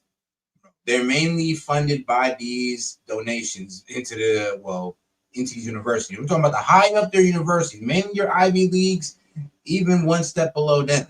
Now, we're talking about your, your college out there in your small city. Yeah, no, George Soros don't want nothing to do with that. He wanted all the popular colleges to be spewing his ideology. And he paid for it. He paid damn good money for it, him and the homies. Subsidies, but then you are subject to federal laws. The left knows this. They went after Bob Jones University a generation ago. They said, listen, you are discriminating against blacks, and so we're going to yank your federal funding. Basically, all that's going on now is that the right has learned to play exactly the same game and use the levers of the federal government against these universities. So Trump's position is that, okay, it's not just, you're not just not allowed to discriminate against whites, you're not allowed to discriminate, you're not just not allowed to discriminate against blacks, you're not allowed to discriminate against any racial or ethnic group. And Harvard manifestly does do that. They have all kinds of DEI programs. They have separate graduations for different ethnic groups. So the government is fully entitled to begin the civil rights investigation and begin the process of removing federal funds from this very well-endowed university. Yeah, Kim, I mean, did you see any problem with what Trump is doing here? Yeah, I mean, look, universities have engaged in ideological overreach for a long time. They're insane. They've become totally and completely insane. But I don't think the answer to ideological overreach is government overreach. And that is what's happening here. I'm all about them ripping away government funding for the sake of ripping away government funding. These universities don't need it. As you pointed out, Harvard is extremely wealthy. What are they doing with an extra $2 billion of our tax dollars? They don't need it. But that's the reason we should be ripping the tax dollars away, not because we want them to adhere to a... Agreed. I'm just like, bro, y'all getting enough money off tuition and off your endorsers. So yeah, there should be no reason why we're spending billions of dollars, but giving money to these colleges. They're already making enough money. And but this is a capitalist. I mean, bro, the colleges are in competition. Let that be a capitalist system. So whatever college can get the most students to pay that bullshit tuition. But it is, hey man, we all know that this whole college thing is kind of a scam. I mean, unless you're in STEM, and if you're not doing that, then it is a scam. New form of ideological overreach that we want to impose on them. I'm just not for that. Julie, to be honest, what the Trump administration has asked Harvard to do is to have viewpoint diversity. Now, Harvard is so lopsided that many of its departments are made up of 12 different species of Marxists. I mean, quite apart from what Trump is doing as leverage, don't you agree that these universities would benefit enormously if there was a larger proportion of Republicans and conservatives on the political science faculty? I mean, this would actually reflect the debate that is happening on this show and around the country, which is simply not seen at Harvard. Yeah, but that's not really what they're doing, because they're saying, okay, we're going to get rid of the DEI, but then we're going to have safe spaces for Jews. I mean, that's what they've done. They're saying no more safe spaces for all these other people. But now we're going to come in and we're going to say, except unless you are an anti-Semite of some kind. And then we're going to create safe spaces for this other group. I mean, they're not really making it even across the board for everybody. Well, Dinesh, can I Okay, add here let too? me It bring actually in asking for Harvard to have DEI for Republicans, that they have to have. Jack. I will get to you eventually. Don't worry. But Mike, go on. No, go. I mean, I'm just saying, like, look, I don't think I agree with what Kim said earlier. The federal government should not be like overreaching and telling universities who they can or cannot hire, what they can or cannot teach, or what their civil rights practices should be, or their enrollment should look like. And Dinesh, like you literally just put the nail on the head. Like, you want Harvard to hire more Republicans. And so Donald Trump is going to pull away, $2 billion in funding, which to Harvard is a rounding error because they have such a large endowment. But I worry a lot less about Harvard, which can afford to stand up to Donald Trump, and more about smaller universities that don't have large endowments, but should have the freedom to be able to teach what they want to teach, to hire who they want to hire. I don't want the federal government getting involved in that for conservative universities or liberal universities. I don't care. I don't know, man. When it comes to that critical race theory bullshit, you try to feed the kids. When it comes to that victim mindset, that Marxist ideology, y'all want to feed these kids. Yeah, we kind of do got to step in a little bit on that, because y'all meant there to educate them, not indoctrinate them. Well, Man, I think the point that Okay, you're missing is Jack, I want to ask you. Hang on one. Oh, guys, and let's make sure to support the show. Appreciate the support, by the way. But yes, let's make sure to support the show by sending in any question, comments, jokes, or disagreements. I'll be happy to read it out loud and engage with it.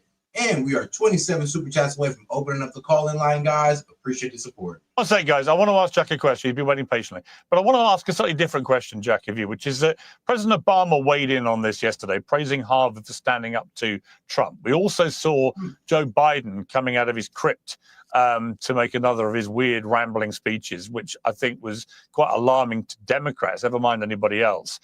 You also see huge amounts of funding coming in for Alexandria Ocasio-Cortez. When you add all these three things together, I'm thinking, do the Democrats understand properly what's happened to their party? Because if they think the future is with AOC, with Biden continuing to ramble in public, with Obama coming on and encouraging universities, which everybody, I think, pretty much agrees have been overreaching in the way they've been behaving to attack the Trump administration and stand up to them and so on. None of this shows me that the Democrats have learned the lessons of this absolute drubbing they got at the election, which led to the re-election of Donald Trump as president.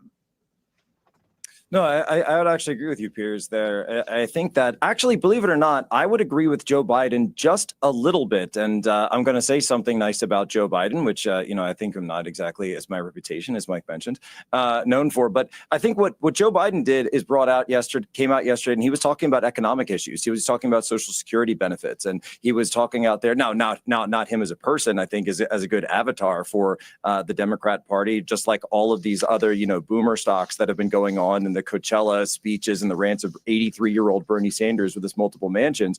But what they're trying to do is you do have sort of some of these old men of the party who realize that they've totally lost by giving into identity politics. And that's exactly what Harvard University has been doing. That's exactly what the woke left has been doing. That has absolutely hijacked the Democrat Party. And so you do have some people, and you've got others out there saying, go away from the identity politics, get back into economics, get back to understanding this populist rise up that's really been happening across the political aisle. Maha is a huge part of that. But instead, you have so many ideologues, and Chris Van Hollen playing right into that, saying, no, we need to double down, support criminality, support the identity politics, support wokeness, that they just can't quit it. So we'll see. Yeah, I mean, they really can't. It's like y'all just can't stop with the DEI. You just can't stop with the immigration or the loving of illegals.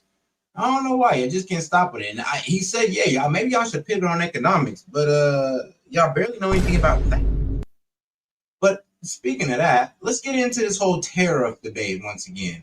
And, well, let's get into Gavin Newsom. Yes, Gavin Newsom launches a lawsuit over Trump's tariffs. Yeah, I know, of all people. But all right, let's get right into it, guys, as we switch up the topic. Make sure I double tap the screen. Thanks, Rob. Thank you, Mr. Attorney General, and most importantly, thank you, Christine, for having us and hosting us, and thank you, Chris, for your stewardship and leadership and willingness to be here and step up at this critical moment. Look, I think the Attorney General did an exceptional job in laying out the framework of this lawsuit and the why as it relates to the particular issues under the IEEPA, and notably issues that have been brought to the fore as it relates to the major questions doctrine recently by the Supreme Court. I would just highlight just two of the specific examples the Supreme Court used as it relates to the major questions doctrine on the issue of student loans under the Biden administration, on the Clean Power Plan under the Obama administration. If they are consistent, then this lawsuit is a lock in terms of what the Attorney General has laid out and what this state is asserting. But I want to tell you what our state of mind is as it relates to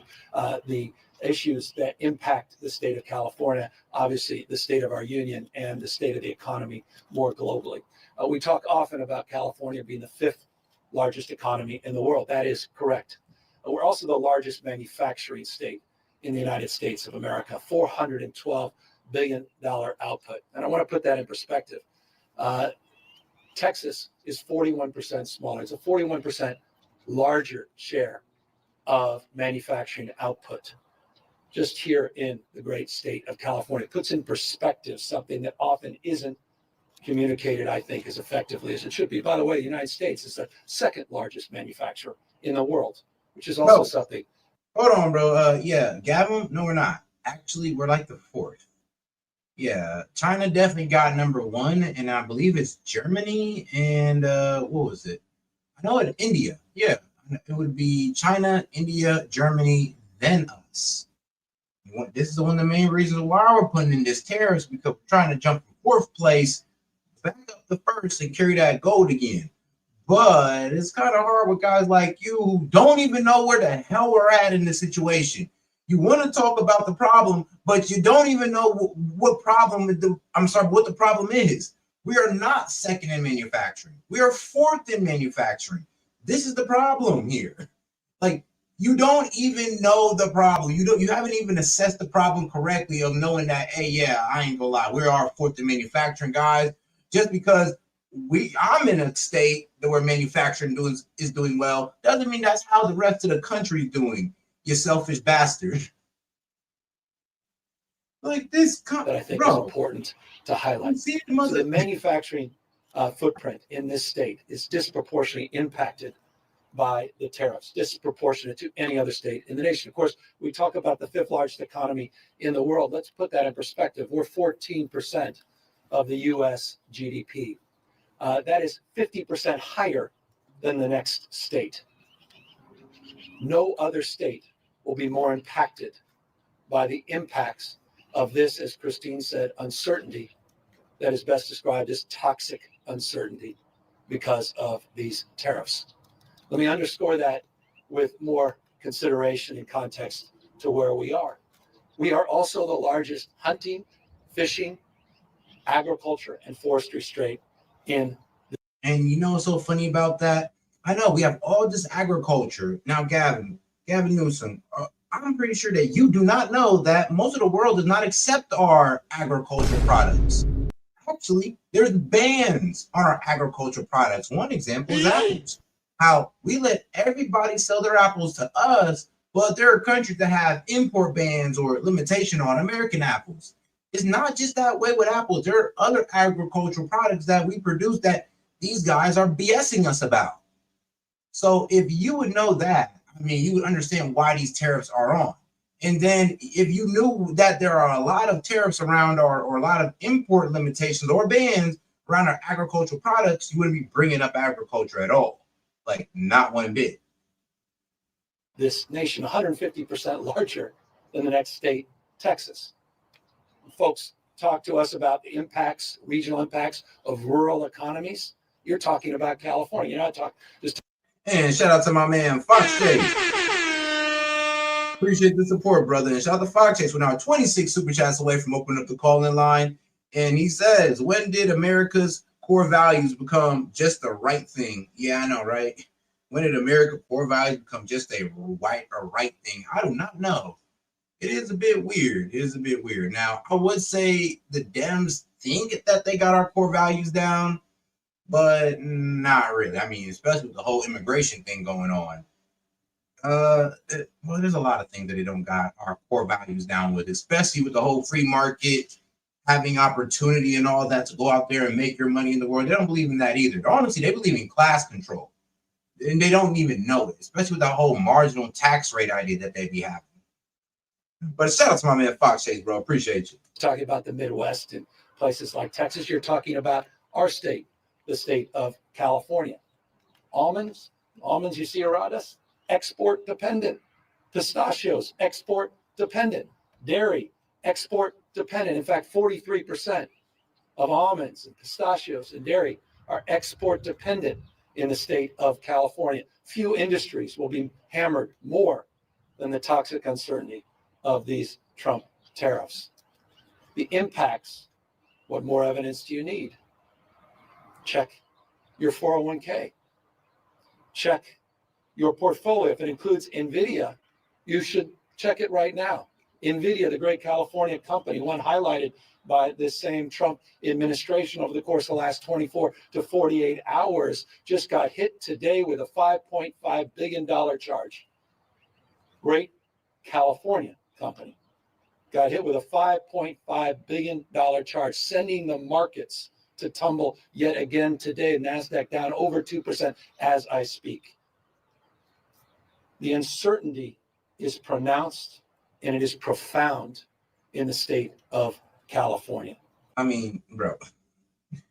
Now, the way you handled your, I ain't gonna lie, the way he handled his state's economics, he cannot be talking about what's going on in the market. The fact that you're talking about the market on a day-by-day basis lets us know that you don't know how to read the market. Like, if he was talking about it by quarters, he'd be like, well, last quarter we were doing well and this quarter we're down. I'd be like, all right, I'll give him that. But he can't even say that. He's still going with the same Democratic talking point as if you're really supposed to look at these stocks day by day. Like, that is not how you report on stocks. But I guess here we are. Consider just the imports coming from Mexico, Canada, and China. 44% of all of the imports into the state of California alone come from just those three countries, $197.3 billion in 2023.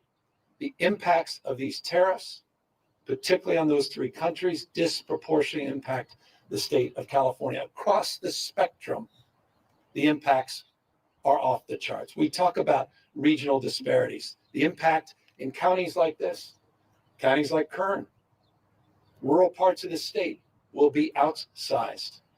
It's not just the coast and technology. Think about the impacts already in the mega region of Baja and San Diego. Chris, you were talking about the integration of supply chains and a deeper appreciation and understanding that decades and decades forming relationship, building trust, manufacturing. Actually, hold on. Let me correct myself real quick. Actually, he was right about one thing. We are second in global manufacturing output. So yes, we are second in global manufacturing output. Most definitely, Gavin Newsom is right on that one. Yes, he is right. It's pretty much, I guess, when it comes to, well, where our manufacturing is going, is pretty much where we're last. One side of the border assembling on the other side of the border. I'm sorry, but my bad. How our money is circulated is what we're last in compared to these countries. Because, like I said, their manufacturing actually goes out into other countries and, well, or they protect their own domestic productions and all that good stuff. Ours, well, most of our manufacturing is sent out of the country, and that's not a good thing. I mean, we can all agree to that, right? But shout out to us being the second place global manufacturing output. Like I said, and we used to be first, and we gave it to China, and we are still declining. You think about the impacts, the automobile industry, electronics, aerospace, in our state alone, disproportionate impacts. So California, why California? Well, that's why. No state is poised to lose more than the state of California. So that's our state of mind. And that's why we're asserting ourselves on behalf of 40 million Americans. And I imagine if you caucus those 40 million Americans, you'd find few, I don't care where they were in the last election, that are celebrating this uncertainty, that are celebrating the largest tax increase in modern U.S. history. In essence, a sales tax. In essence. That's a very incorrect way to look at a tariff. It really is. But you know what? Y'all don't want to listen to me, so let's listen to the white man explain tariff. Because, like I said, y'all don't want to listen to me explain it, but I'm gonna go ahead and back my man up when this Benjamin Franklin looking ass dude explains tariffs. I mean, bro, the man looks literally like $100 bill. So let's get right into it. Jim, there's been a lot of talk about tariffs. Trump has, said he's going to put tariffs on the Chinese products. This is Jim Rickards. Rickards is an American lawyer, investment banker, and author known for his expertise in finance and economics. So yeah, go ahead and give you this man's background real quick. And he's going to go ahead and break down to us what's going on with these tariffs. Look, bro, dude literally looks like Benjamin Franklin, like fresh off the dollar bill. And Jim, there's been a lot of talk. Bro, come on, bro. In the hair? Come on, bro, Planet. Come on. About tariffs. Trump has, said he's going to put tariffs on the Chinese products, or rather increase tariffs on Chinese imports. Correct. He's also gone in against the Canadians. I mean, I can't understand why. So for laymen, what is going on? And do you agree with tariffs? Well, I always tell people who are doing their first overseas trips or just planning on going abroad, say, if you want to go to a country that's most like America, go to Australia. I consider Canada a pretty exotic country. I lived there for a couple of years. So there are some significant differences between Canada and the U.S. Look, Trump's putting all these tariffs on. It's the best economic policy you can think of. It's extremely good for the U.S. I get in this debate all the time. I'll expand on that a little bit, but when I have this debate, I mean, how can't you listen to this man? The man literally looks like money. Literally looks like money. You gotta listen to this man. Explain to people that like tariffs are good. They say for the United States, they go, well, yeah, Jim, yeah, but this is really going to be bad for Vietnam and China and Malaysia. And I say, yeah, that's their problem. Tell that our job is to make America great again. Tell President Xi to make China great again if he wants, and let him figure out policies that actually work other than over borrowing, real estate boom, and corruption and skimming and a lot else. So our job is to take care of America, and Keir Starmer can make the UK great again. That's all. That's a highly questionable statement, but well, yes. Yeah. But that's all fair. So looking at it from the American perspective, what we're saying is a return to something called the American system. It was invented by Alexander Hamilton. I'll be honest, this dude looks like the most American guy I've ever seen. But all right, though, let's get into this man's explanation. Shout out to my man Jim. But he's going to break down what tariffs actually are. Oh, that's all fair. So looking at it from the American perspective, what we're saying is a return to something called the American system. It was invented by Alexander Hamilton in 1790. His problem was first Treasury Secretary. We had Revolutionary War debt and state debt that had kind of hung over from before the creation of the United States. And one of the first issues facing Congress is, what do we do about all this debt? And so Congress said, well, that's easy. We'll just default as the American way. And Hamilton said, no, we'll borrow more, use that money to pay off the old debt, and then we'll just keep borrowing and just roll over the debt. And that was the creation of the government security.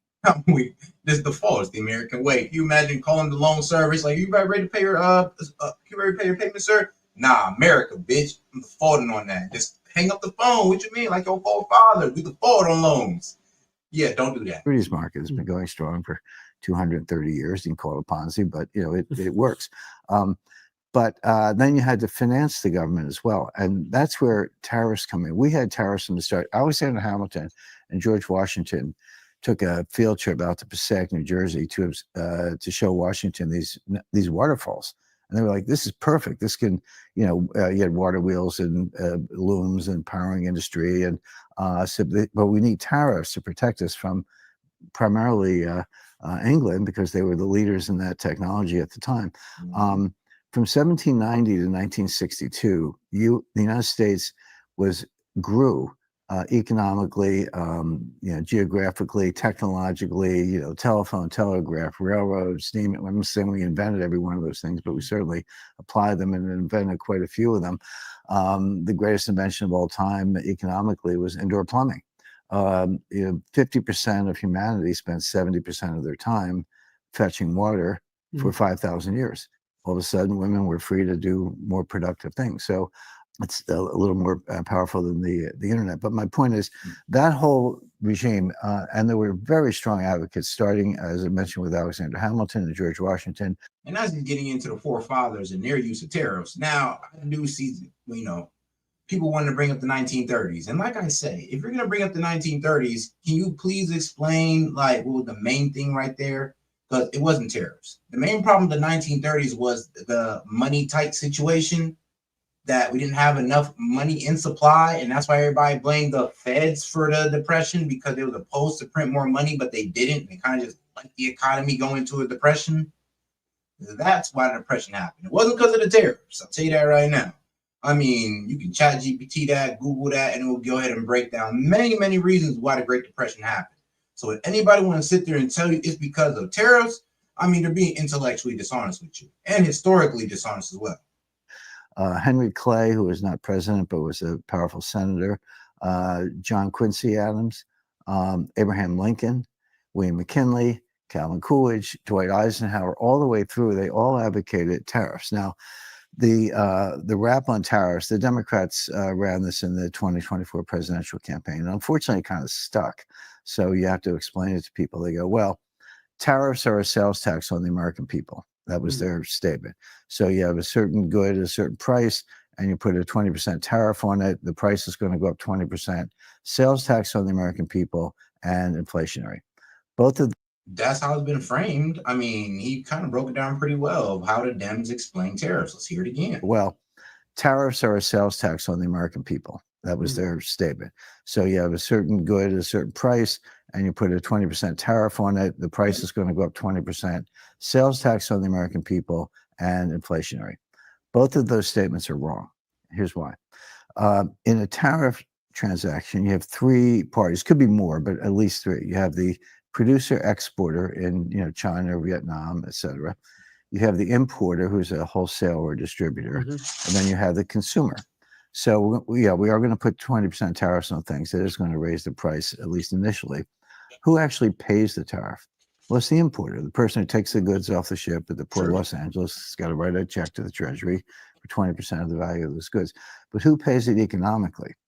It is split between the producer and the importer, or it's completely pushed back down the supply chain to the producer. So the importer says, hey. Yeah, I mean, and this is what he's pretty much talking about. They say it's a tax on the people, but it's really like this. Now, the producer, they get hit with this tariff, right? And sometimes to keep their bottom line, they kind of go down the supply line. They don't want to sacrifice their price. So they go down the supply line, and I'm talking about employees, and start cutting them to save on that tariff. That's why you've been hearing in China, due to these tariffs, there's been mass unemployment because, well, these businesses are trying to save their price, save their profit margin by cutting off how much people they got to pay. That's when they say it's really not a price on the people or a sales tax, because usually these producers take on that tax. Or at least the I just pay 20% more. You need to lower your price 20%, so that when you, or whatever the number is, so that when you throw on the tariff, it comes out about the same. Or the importer will eat it in the form of reduced margins or profits. The original exporter, the producer, will eat it in terms of reduced profits or margins. The one party that does not eat the tariff is the consumer. There is no price increase. And why is that? Well, first of all, that's what the economic data shows. Really? No, really. Now I'm just going back to make sure, we're all getting down the argument here, because he is explaining something that I honestly, when I heard him explain it, I was like, all right, I haven't heard nobody explain it like that before. It's a very interesting way he put it. And it's also how I've honestly seen these tariffs work out before. So I was like, all right, cool. So it's not a direct price increase on the people. Honestly, it can either be that the producer may have to lower his wages or find a way to cut costs to make the tariff work for them. The number is so that when you throw on the tariff, it comes out about the same. Or the importer will eat it in the form of reduced margins or profits. The original exporter, the producer, will eat it in terms of reduced profits or margins. The one party that does not eat the tariff is the consumer. There is no price increase. And why is that? Well, first of all, that's what the economic data shows. Yeah, because to increase their price would, I ain't gonna lie to you, it would probably take them out the market. You got to understand, these guys are desperate to stay competitive. So a price increase is the last thing they want to do. It's the last thing. They're all these guys are looking at each other and their competitors like, ah, shit, like who's gonna raise their price? And no, they're not gonna do that. They're either gonna tell the producers back at China, like, look, bro, it's either gonna go to somebody who's not tariff and get it from there, or you guys gotta make a way to make this like, doable. So yeah, when they try to report to you that, oh, it's a sales tax on the people, no, it's the producers in China who honestly take the grunt of this. But more to the point, if Walmart or Costco or Target or Best Buy could raise prices 20%, why wouldn't they just do it? I mean, why do you need tariffs to do that? Of course you want to raise prices. The reason they can't is because the consumer can't pay it.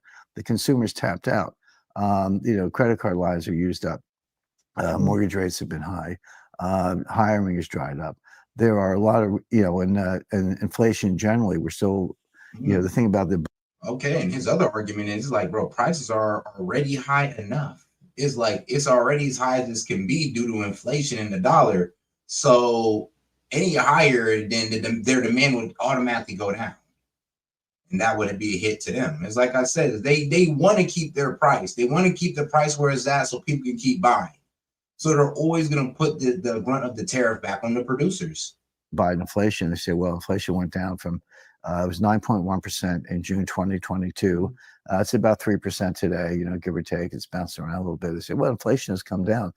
Yeah, but the 9% never went away. That 9% increase is still there. The 3% increase is still there. Prices are still going up. But when the financial television talking heads say, inflation is coming down, people think prices are coming down. Prices aren't coming down.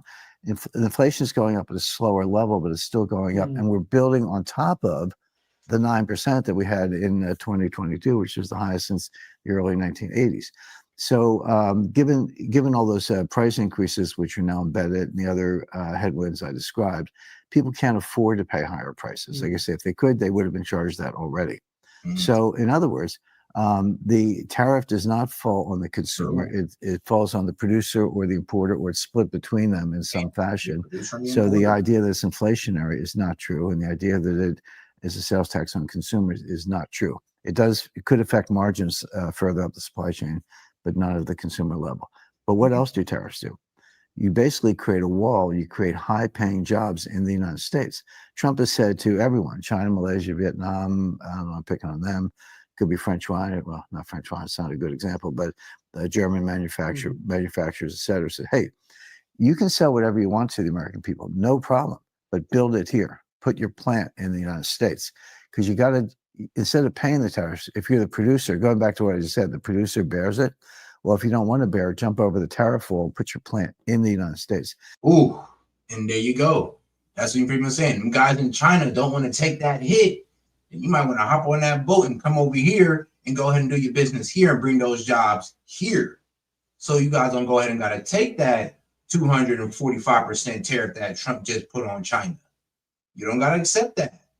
Or you already know, us as the consumer, we're going to find somebody else that can give it to us for cheaper.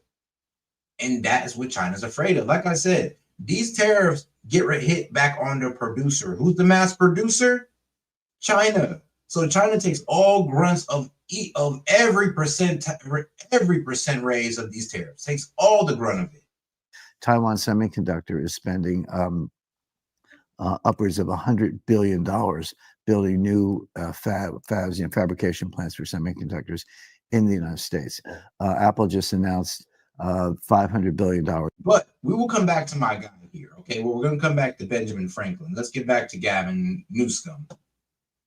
All right. I appreciate you guys for tuning in, man. Make sure y'all double tap the screen and like the video. Let's keep it going. We're 26 super chats away from opening up the call-in line. A sales tax, a regressive sales tax that hurts working folks, that hurts poor folks, that hurts hardworking folks like Christine and those that Chris represents disproportionately. This is recklessness at another level. And you know what's so funny about this guy right here? This guy Newsom is spewing Chinese propaganda. And let me tell you why I speculate that, right? Speculation.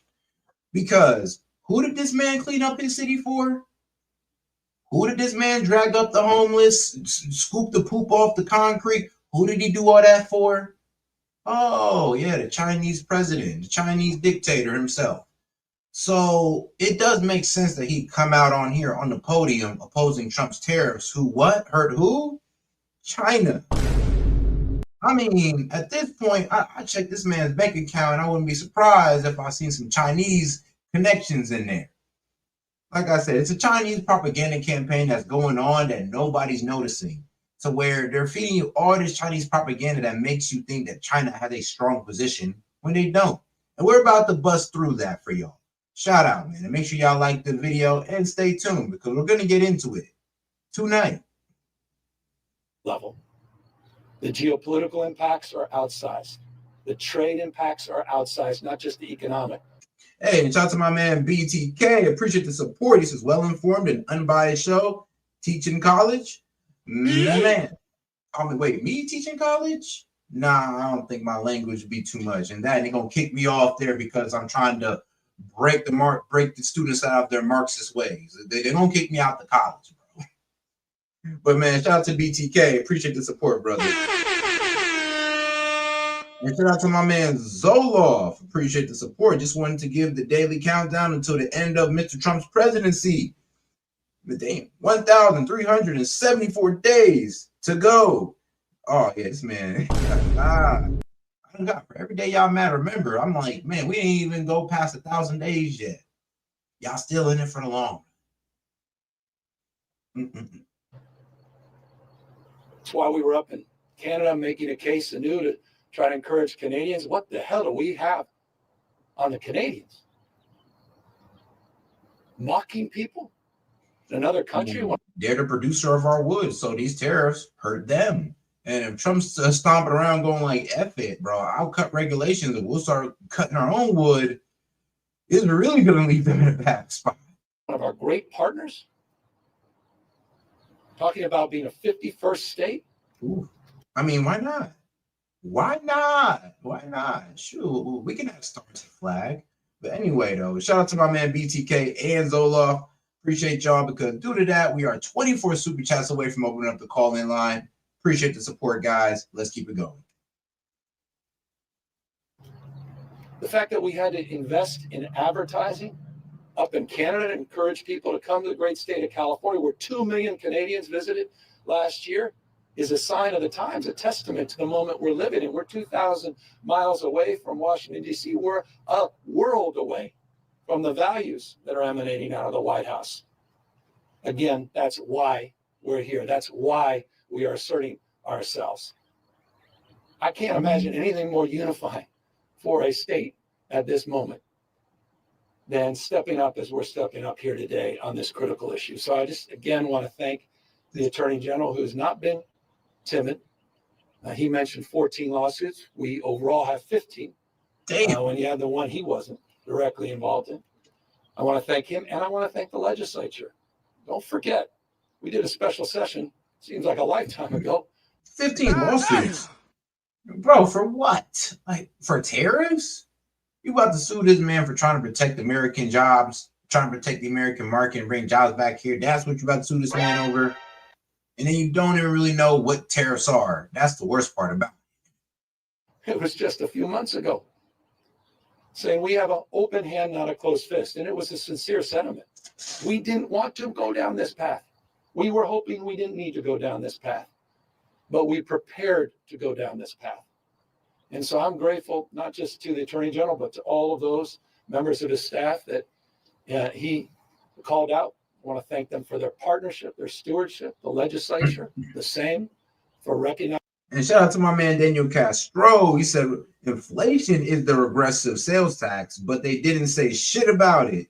Now they're lying and blaming tariffs. Get the fuck out of here. No, for real though. That's what I'm saying. It's like, bro, last time I checked, I was like, yeah, tariffs has never been framed as a tax, as a price increase or a sales tax on the people. Like I said, I've always seen tariffs as, like I said, it's supposed to be a tax on the importer or the person who's receiving it, the person who's sending and receiving it. Usually they split that cost up. And like I said, the market determines the price. And like I said, the price can't raise because these guys don't want to tank their sales. It's as simple as that. And this is why it hurts China. It kind of just seems that tariffs hurt the producer way more because they got to figure out a way to deal with that. Remember, they got to pay that tariff. Well, I'm sorry, but not them, but pretty much the importer got to pay that tariff. As soon as they receive it in the port, they write the check, send it off to the treasury. They got to pay that. They're going to stop when you paying for them guys, or they're going to stop having so much order for them guys if that continues. And that's exactly what's happening in China. They're having an oversupply problem because they're not able to get their products through. People are canceling orders. They're like, yeah, no, I can't afford that. And if I buy it from you guys, I would have to increase my price. So they're going to hold off on China and see where else they can go. And we got to stop acting like China is the only option for a lot of products or for a lot of manufacturing goods. Shoot, even when it comes to clothing, they're not the only option these clothing companies can go to get their stuff made. Recognizing the severity of this moment, we talk about on goals. We talk about, stupidity. Oh, and shout out to my man Daniel Castro, man. We are now 21 super chats away from opening up the call-in line. No, this needs to be updated in the next Wikipedia or the next encyclopedia as a poster child for that. It's a serious and sober moment. And I'd be, in closing, lying to you if I said it can be quickly undone. And that's why we have a unique responsibility to do more at this moment as well. And I've been involved in, I think, 19 or so MOUs with countries around the world. We've been reaching out to. And you know what's killing me? Like, all the manufacturing, done in California. Why are you against tariffs when these are protecting the very those manufacturing jobs in your country? Like I said, it's like Dems, they say that they care. He just said, oh yeah, I care about our manufacturing, but failing to understand how tariff is low-key protecting those manufacturing jobs that he say he's protecting. It's like, bro, they tell you one thing, they tell you that they're for something, and then they enact policies to go against that very thing they say they're for. I don't get these group of people. I just don't get it. I don't understand how they even have a following sometimes, because I really don't see how they don't see it. It's like, you see what this man is honestly saying, and then seeing how he's going against what he say he's for. Foreign leaders, they've been reaching out to us. And the critical nature of subnational trade and people-to-people relationship cannot be understated at this moment. And California can and will play an outsized role in that relationship. We have got to rebuild trust. 80 years of economic dominance in just a matter of weeks being unwound by this kind of recklessness.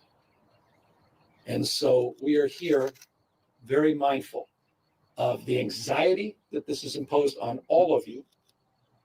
And shout out to my man Castro. He said it.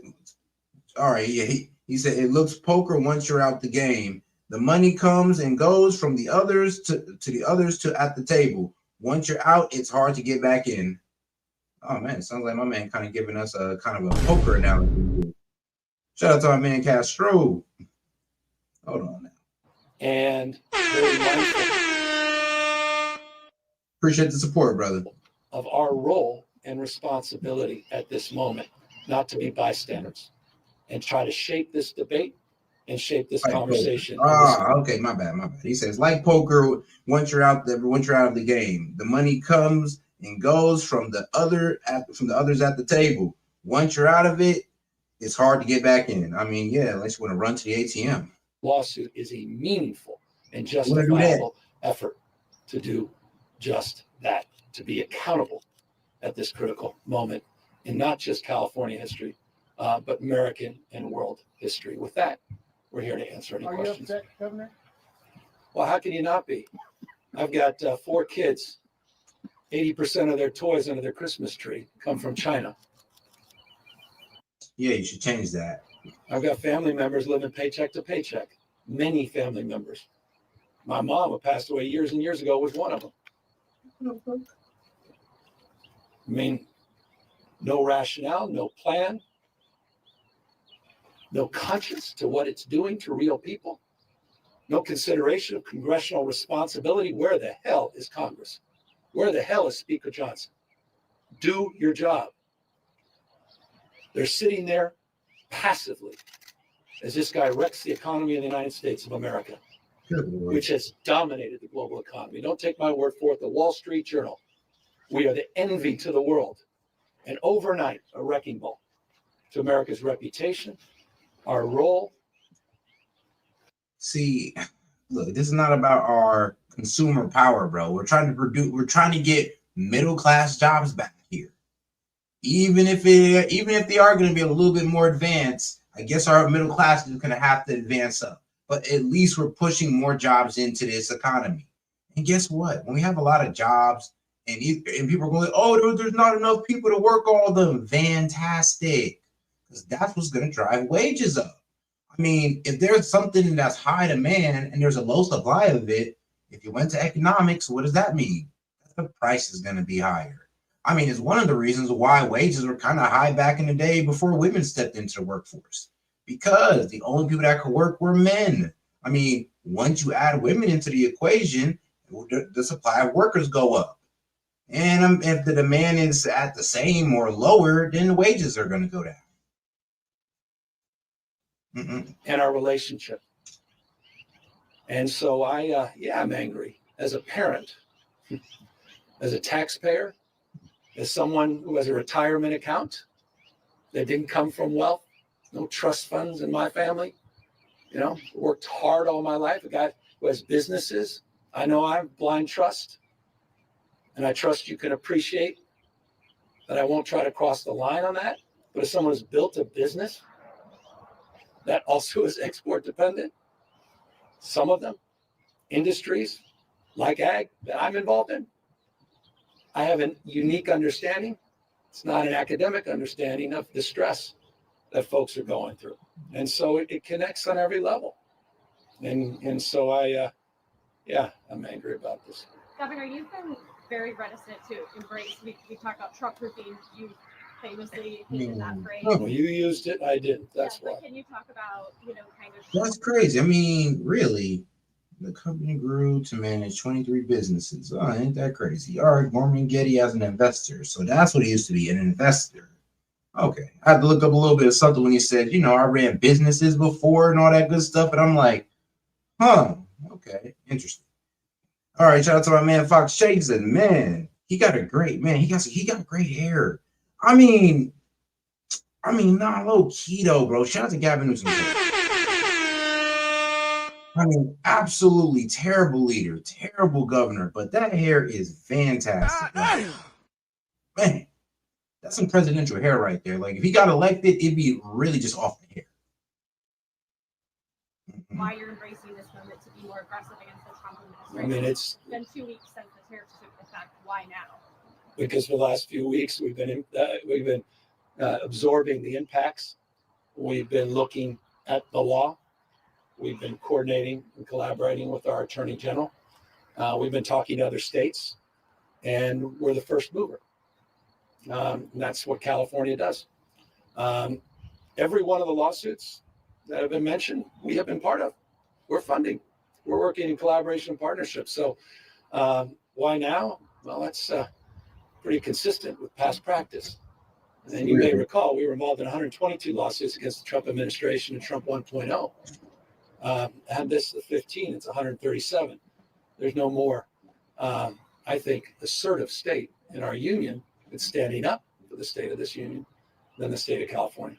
Mr. Governor, I'm wondering if you can talk a little bit more about the response you've gotten from those local leaders that you asked to spare California voters out. Well, we have great relationships, not good relationships, great relationships. You've seen, they've shared, not just me, some of the recent meetings we've had with the ambassador to Germany, ambassador to UK, to the premier just 48 hours ago, the premier of British Columbia.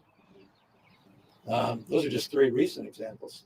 That doesn't even include all the others. Hey, what's so funny? You know how everybody kind of blames Trump And they say, oh, well, when you know billionaires or when you know these billionaires and all that. And I always have the argument of, well, yeah, that's very few billionaires. There's very few rich people who have that, like, you know, experience of just knowing a millionaire, knowing a billionaire, and then the billionaire brings them up. Very few people who have that experience. But, you know, it's crazy. Gavin Newsom is one of those people. Yeah, I know, right? I mean, after he founded the boutique winery Plumpjack Group in Oakville, California, with billionaire heir and family friend. Yes. So hold on. How'd you live a struggling lifestyle with a billionaire friend? I mean, shit, man. I had some friends that did well, but not billionaire status well. I mean, 6 figures, okay, but billionaire status friends, family friends. But you came from such a hard background. You worked hard all your life. I mean, I bet you did. I mean, sure, probably your scholarly work and all that. I ain't gonna take that away from the man, but when you kind of make it sound like you cut your teeth in business, I mean, bro, you had a family friend who was a billionaire. What do you mean?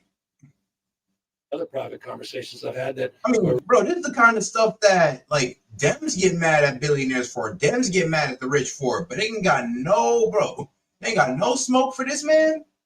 Crazy. Respecting the privacy, all the outreach, the MOUs that people are looking to see if we can update the relationships they're trying to maintain, and the imperative. They want to know that we're a stable partner. They want to know we're not going to turn their back as this administration's turned their back on our allies, and they want to know that we're going to continue to have their back as it relates to addressing the anxiety and uncertainty, particularly as it relates to their making a case. And I find this interesting, making a case that we don't even need to make, but they're making, that California is not this administration in terms of policy in context of retaliatory tariffs. Now, I have no authority in terms of international trade. I recognize the limitations. That said, through the governor's office of business, we created an international arm. We've been very proactive, very aggressive. Lieutenant Governor's been a leader and point person in that respect. And so we're building on that work, and we're building on those relationships. And we have lined up many, many subsequent meetings. And I think the Visit California announcement we made 48 hours ago is indicative of the kind of proactive work we'll be doing to reach out to our trading partners and make the case that California has their back, and we want them back visiting the state. We want them continuing to trade with the state. We want to continue to maintain our dominance. I, by the way, haven't even brought up the port of LA, the port of Long Beach.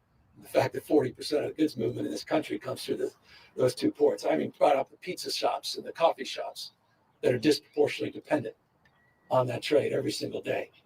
I mean, this is not even complicated. The impacts is all right. But now that we've gotten over this little lawsuit, or we're now into the realms of tariffs, let's go back to my man, Mr. Benjamin Franklin. Let's go back to Mr. Money here. Like, bro, literally look like money. And we're going to have him explain tariffs for the guys in the back one more time. And then we're going to get into this Chinese propaganda, and you're going to see how his explanation of tariffs make the most sense. Makes the most sense. So shout out my man, Mr. Benjamin. I mean, his name is Jim. But I mean, bro, look at this man. Literally looks like money. Sale or distributor, and then you have the consumer. So we are going to put 20% tariffs on things. That is going to raise the price, at least initially. Who actually pays the tariff? Well, it's the importer, the person who takes the goods off the ship at the Port of Los Angeles. Has got to write a check to the Treasury for 20% of the value of those goods. But who pays it economically? It is split between the producer and the importer, or it's completely pushed back down the supply chain to between the producer and the importer. Those are who get hit by the tariffs. Yes, the producer and the importer, aka the rich that you guys hate so much. Yes, the rich that you guys hate so much. That's who the tariffs truly hit. The producer, so the importer says, "Hey, I just paid 20% more. You need to lower your price 20%, so that when you, or whatever the number is, so that when you throw on the tariff, it comes out about the same." Or the importer will eat it in the form of reduced margins or profits, the original exporter, the producer, will eat it in terms of reduced profits or margins. The one party that does not eat the tariff is the consumer. There is no price increase. And why is that? Well, first of all, And like I said earlier, it's like his price increase explanation why there isn't is different from mine. And I said because if they're in a competitive market, even if they're all taking a hit, they're gonna do everything before rate break. They're gonna do everything but raise their prices, especially if they're in a competitive market, because depending on which price raise is lower, that company, that product is gonna dominate the market. So that's the last thing they want to do. I mean, they'll cut employees so they can make up for that tariff, as you see China doing. They'll do a whole lot, bro. They'll reach out to the producer and be like, I ain't gonna lie, bro. It's either I'm gonna stop ordering for you, or I'm gonna I'm gonna find somebody else, or you're gonna find a way to make this shit work for me. I don't care if you gotta dull down the product a little bit. I don't care if you gotta cut some people off on your side. But yeah, I'm gonna stop buying from you if you can't find a way around these tariffs to make it work for us again. And this is what the Chinese kind of being forced into, and this is what's causing mass layoffs in their economy. Well, that's what the economic data shows. But more to the point, if Walmart or Costco or Target or Best Buy could raise prices 20%, why wouldn't they just do it? I mean, why do you need tariffs to do that? Of course you want to raise prices. The reason they can't is because the consumer can't pay it. The consumer's tapped out. Credit card lines are used up. Mortgage rates have been high. Hiring is dried up. There are a lot of, and inflation generally, we're still, the thing about the Biden inflation, they say, well, inflation went down from, it was 9.1% in June 2022. It's about 3% today, give or take. It's bounced around a little bit. They say, well, inflation has come down. Yeah, but the 9% never went away. That 9% increase is still there. The 3% increase is still there. Prices are still going up. But when, the financial television talking heads say, inflation is coming down, people think prices are coming down. Prices aren't coming down. Inflation is going up at a slower level, but it's still going up. And we're building on top of the 9% that we had in 2022, which was the highest since the early 1980s. So given all those price increases, which are now embedded, and the other headwinds I described, people can't afford to pay higher prices. Like I say, if they could, they would have been charged that already. So in other words, the tariff does not fall on the consumer. It falls on the producer or the importer, or it's split between them in some fashion.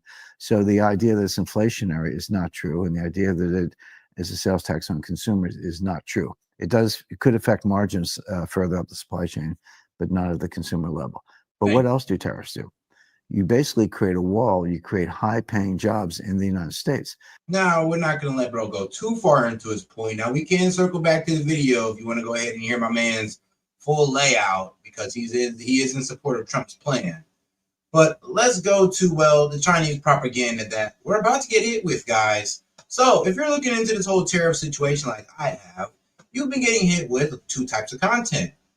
One that supports China, that says China's in the power, that they're got the winning power. I mean, that they're going to just go behind our back and do business with other countries, which don't make sense on the standing. They're going to, they have way more buying power than we expected them to have, which is a goddamn lie, because their economy is built on debt. And, everything I just pro-commie, pro-China propaganda. And then there's the second one, we're just exposing China for what's really going on, or anti-China propaganda. We're about to get into both of them. All right, guys, let's get into the first one. Shout out to China Uncensored, and shout out to my man Hellbat. Appreciate you, brother, for bringing me this content with his channel. To counter Trump's tariffs, but will it be enough to beat the U.S.? Welcome to China Uncensored. I'm Chris Chappell. YouTube has been trying to suppress China Uncensored and promote pro-CCP content, but we're fighting back and winning. Join me in Operation Honeypot Phase 3. Leave a honeypot comment below to show YouTube we've got engagement, and subscribe to our free newsletter to subvert YouTube's censorship. The link is below. Now, on with the... Hey, shout out Samantha Shannon. I appreciate the support, sis. I just wanted to show some love. I appreciate the show. I caught you as I was going to bed, so thanks for keeping me up way past my bedtime. 3:30 a.m. Good night. All right, sorry, sis, but hey, I appreciate you tuning in with us. Shout out Samantha. All right, let's keep it going. the show. The Chinese Communist Party is being backed into a corner by U.S. President Donald Trump's tariffs, even if they're only 145%, not 400%, as Mr. Wonderful would like, or 1776%, as some people on the internet are saying. You are. Could you imagine? That would be the most rawest tariff ever. 1776%. Pun fully intended. It's like, damn, bro. China will literally sit there and like cave overnight. Like, nah, bro, I'm sorry y'all win. We didn't think y'all was going that far. We didn't think y'all was gonna pull our card. But hey, let's hear more. Are my hero, Eric Scott 9029. But China is fighting back the only way they know how, with stubbornness and skullduggery. Skullduggery is not a word that gets used enough in modern parlance. Of course, there are the retaliatory tariffs and cutting the U.S. off from critical exports. But that's just the tip of the iceberg. Here are 4 more crazy / utterly predictable ways China is fighting against Trump's tariffs. Number 1, diplomacy warfare. Trust me, this will be interesting. This week, Chinese leader Xi Jinping is visiting Southeast Asia. You mean the CCP is actually entering another country's territory with consent for a change? Whoo! There's a reason why he chose this as his first overseas trip in 2025.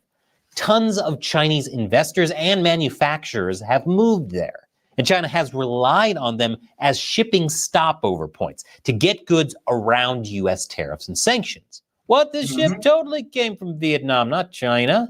Yep. And that is why we put high tariffs on Vietnam as a punishment to Vietnam for like, yeah, that's what your ass get for you letting China use y'all to subvert our tariffs in the last Trump administration, you devious bastards. And then we had our own forward-thinking plan of putting tariffs on the whole world. I mean, shit, even if you don't live on it, we put a tariff on it because you never know. China just might try to start exporting things right out of Antarctica. That's why when the libs came at us with that, oh, why'd you tariff this island? This has penguins in it. Because China's sneaky enough to go ahead and send their shipments right off that damn island. These guys are cunning, and we got to give it to them. So we got to kind of have a little bit of forward thinking when dealing with China. Because we seen what they did last time. They just moved shit to Mexico, and they moved their stuff to Vietnam. They subverted our tariffs. Now we made it to where there was nowhere else for them to go. Trump knows this, which is why he initially threatened high tariffs on Southeast Asia. Vietnam's responding to this by eyeing crackdowns on some Chinese trade. That's something China wants to stop from happening, which is why Xi made Vietnam his first stop. While there, Xi signed a bunch of economic agreements and called for China and Vietnam to deepen building a community with a shared future. And they might have a shared future. This is incredibly risky for Vietnam. Trump paused tariffs on Vietnam for 90 days. Because they said they were going to drop their trade barriers. So like I said, it doesn't make sense for any country to work with China. Even when China tried to release the propaganda that, oh, Japan and South Korea prime minister that met up with him, Japan immediately came out and said, no. We did not meet up with China. Japan immediately came out and said that because they're supposed to be the first one up to do business with us, and they don't want them tariffs to come back on. So if this is true and Vietnam is playing that game, it's not a smart game because they're acting like we just can't turn the tariffs back up on them. If you work with China, you try to be a workaround for China in any way, shape, or form, we're going to find a way to get at y'all. That time is up. Trump feels Vietnam is capitulating to China. Those tariffs could go back in full force. That should also be the concern for Xi's next stop, Malaysia and Cambodia. Malaysia is especially important. It's this year's ASEAN chair, and it's set to host the first ever ASEAN Gulf Cooperation Council summit with China invited.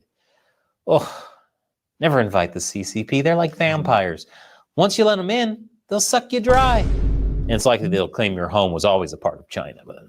While these tours are happening, Chinese state-run media is churning out propaganda, accusing the U.S. of unilateral bullying, while China is a reliable partner. Well, they certainly are reliable, if by that you mean predictable. You can always rely on China to be utterly predictable. But China's eyes aren't just on Southeast Asia. It's also trying to woo Europeans with similar messages, like that China and the EU should jointly resist unilateral bullying and work together to safeguard global trade rules and justice. In other words, the global trade system the CCP has weaponized.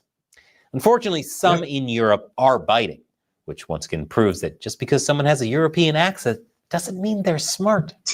Spanish Prime Minister Pedro Sanchez is one of them. He met with Xi Jinping in Beijing and is pushing the EU closer to China.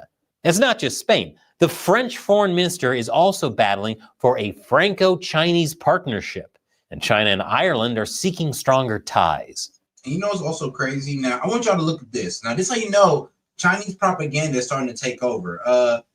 There's been a lot of Chinese talking heads on these news shows lately, right?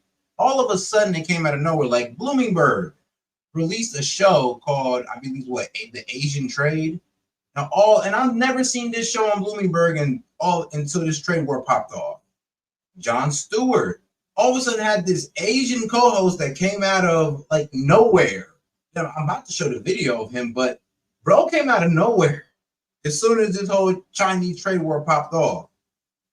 China has a deeper level of control over its citizens than we'd ever imagine. Like YouTubers who were supporting Trump's economic plan, who are Asian. As soon as they found out that, oh man, hold on, extreme pressure on China, these guys are now just calling it a bad plan. And all these Chinese, or Asian influencers on YouTube, or even economic ones. So it does seem like, well, the Chinese propaganda machine is really strong. Really, really strong. That makes sense if you think about it. It's either that or national pride. I mean, that could also be it too. After all, just look at all that China has to offer the Western world.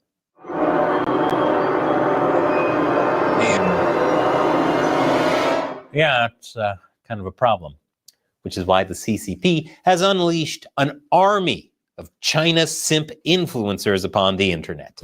That brings me to the next strategy. Number 2, psychological warfare.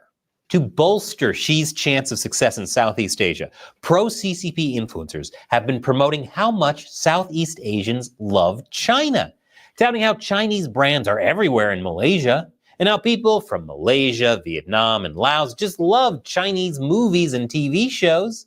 Yes, everyone loves China, especially the Philippines. Just look at those skyscrapers and high-speed trains.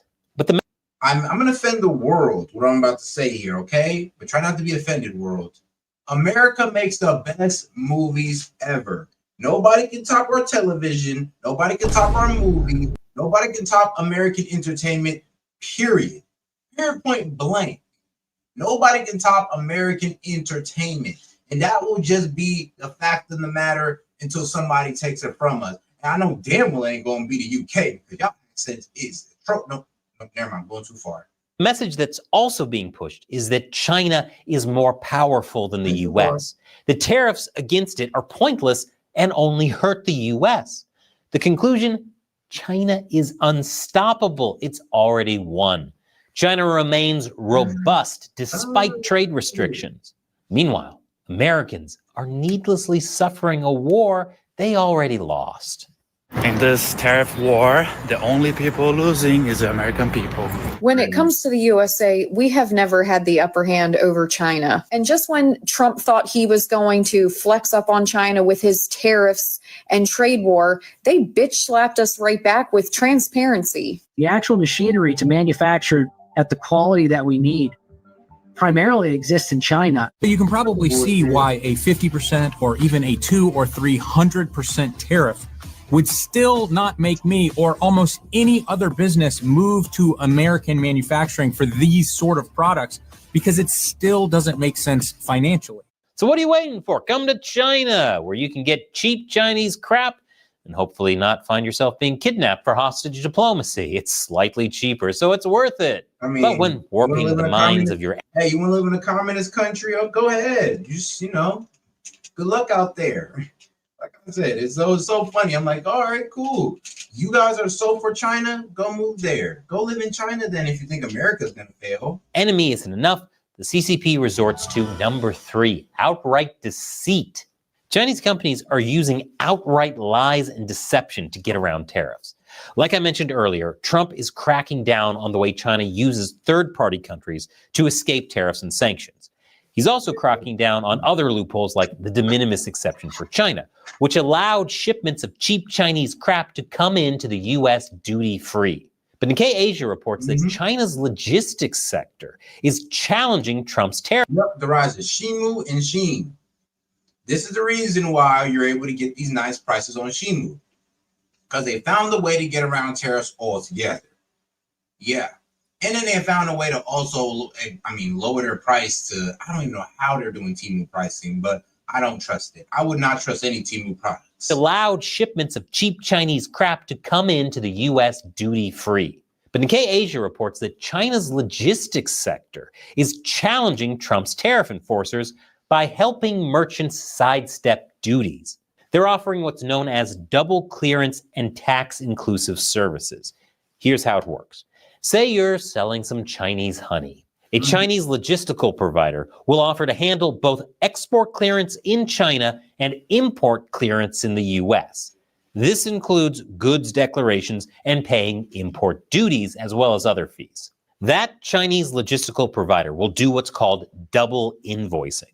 The logistical provider shows one invoice to U.S. customs authorities that undervalues the value of the honey, which leads to reduced duties. Meanwhile, the buyers and sellers of that honey use a second invoice that reflects the true transaction value. They categorize that invoice under a service not subject to tariffs, such as marketing. Logistic providers are also outright lying in their invoices and falsifying customs entry summaries to reduce tariffs owed. So even with tariffs as high as 145% or 1776%, now, wait, they're marking a product under a service? It's wild. And Chinese manufacturers would only need to pay a little more in duties. Meanwhile, the logistics companies profit by pocketing the difference between what they charge the manufacturers to cover customs and what they actually pay. If you're wondering why China is going through such complex, convoluted lengths to avoid these tariffs instead of simply not being awful anymore, great question. So that takes care of China's international image and sidestepping the tariffs. But what about those people at home who don't much care for the way the CCP is handling the situation? Those people do exist because the Chinese people are not a homogenous blob that believes everything they're told to believe by the CCP. Thank God. That's the pro-CCP NPCs, which is why the last strategy is number 4, censorship. Former deputy director of the Chinese Academy of Social Sciences Public Policy Research Center, He Bin, criticized China's tariffs on Chinese social media, saying they were completely misguided. But he didn't stop there. He also said, it's like saying, if you dare hit your wife, I'll hit my wife. Of course, the CCP is no stranger to being an abusive spouse, even to its own people, so that analogy doesn't really work because the CCP sees it and thinks, challenge accepted. He Bin also said the U.S. raising tariffs is like lifting a rock only to drop it on its own feet. We shouldn't be doing the same to ourselves. China not doing something stupid and self-destructive challenge? Difficulty impossible. To no one's surprise, the Public Policy Research Center was officially scrapped. I don't know if I want to know what's going to happen to He Bin. He'll probably wind up in a bin.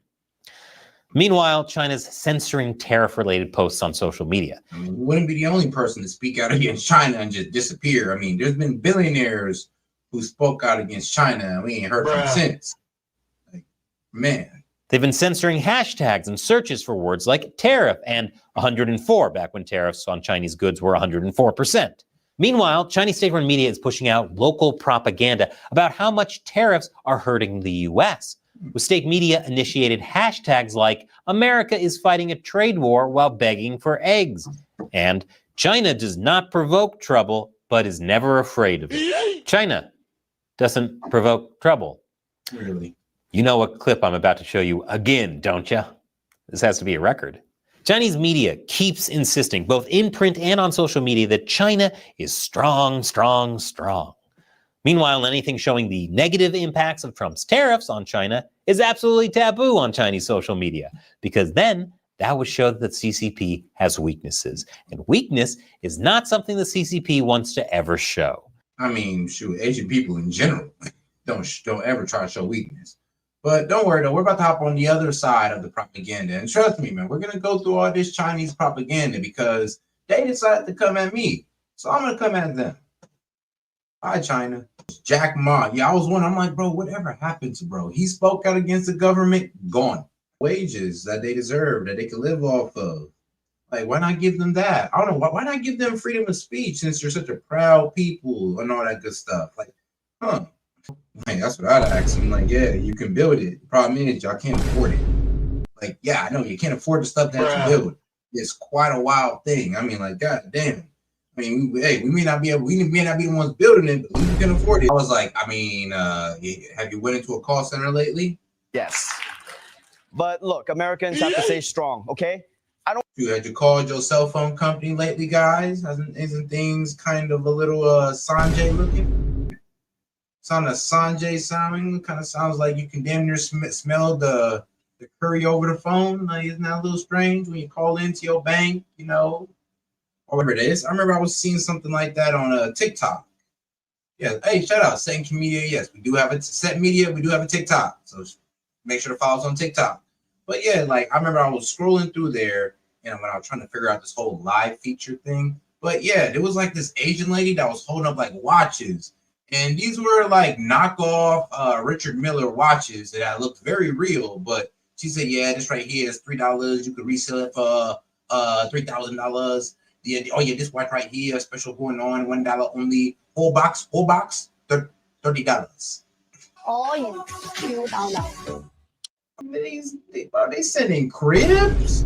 These chickens sending cribs? You can buy a crib, they gonna send it to you. That's kind of raw. I'm not even gonna lie. I'm about to steal that business idea from y'all. That's cool. I ain't even gonna lie. We might need something like that in America. I could buy like, I don't know, like a mini man cave and get it sent off. It's like somebody's backyard and boom, now you got the man cave in the backyard. I mean, that's a great business idea. Y'all was cooking with that one. With the exchange rate for the Chinese yuan, for every $1, $7 for them. So it doesn't make sense why they going crazy over $1. And maybe it's even worse than that, because that was the Chinese yuan offshores. Yes, their currency has a different value offshores than onshores. So who knows what $1's worth onshore? Right, that shit might be worth like shit $50. Like for all we know, like $1 could be worth 50 yuan over there. All right, nice little comedic interlude. But all right, let's get into what's going on in China. All right, here. And shout out to the China Observer. Yeah, shout out to this person right here. He playing it risky by releasing all these videos that weren't supposed to be released out of China. On April 3rd, a law graduate from China University of Political Science and Law who works in Chongqing shared her difficult situation in a video. Damn, right. I just got off work. Guys, let's make sure to double tap the video, man. Let's beat the China censorship. So yes, double tap that video. Appreciate the support, guys. And also, make sure you guys support the stream. Any questions, comments, jokes, or disagreements, just send in $2 and up. I'll be happy to read it out loud and engage with it. All right, guys. Like I said, let's double tap that screen and let's beat the Chinese censorship. And my boss told me that my Social Security would be deducted from my salary. My original salary was 2,500 yuan, but after deducting the 1,800 yuan Social Security, I was left with only a few hundred yuan. I work 22 days a month, which means my day. All right, everybody, let's take out our, currency conversion calculators. All right, yeah, make sure you have your currency conversion calculators out, and make sure you calculate what this woman is actually living off of. Okay, because it's actually pretty crazy. And could you imagine? I mean, she said she's a nurse, and I'm just thinking, I'm like, damn, if you was a nurse working here, you'd be living nice. I ain't gonna lie, be able to afford her own everything. Daily salary is only divided 800 by 22, which is just over 30 yuan. The graduate went on to explain that paying for social insurance is a requirement if she wants to have her intern lawyer certificate. Without the insurance record, she cannot become an intern lawyer, and ultimately, she can't become a professional lawyer. She pointed out that daily subway expenses alone cost her 12 yuan, and she must also cover her own meals. It feels like she's paying to go to work.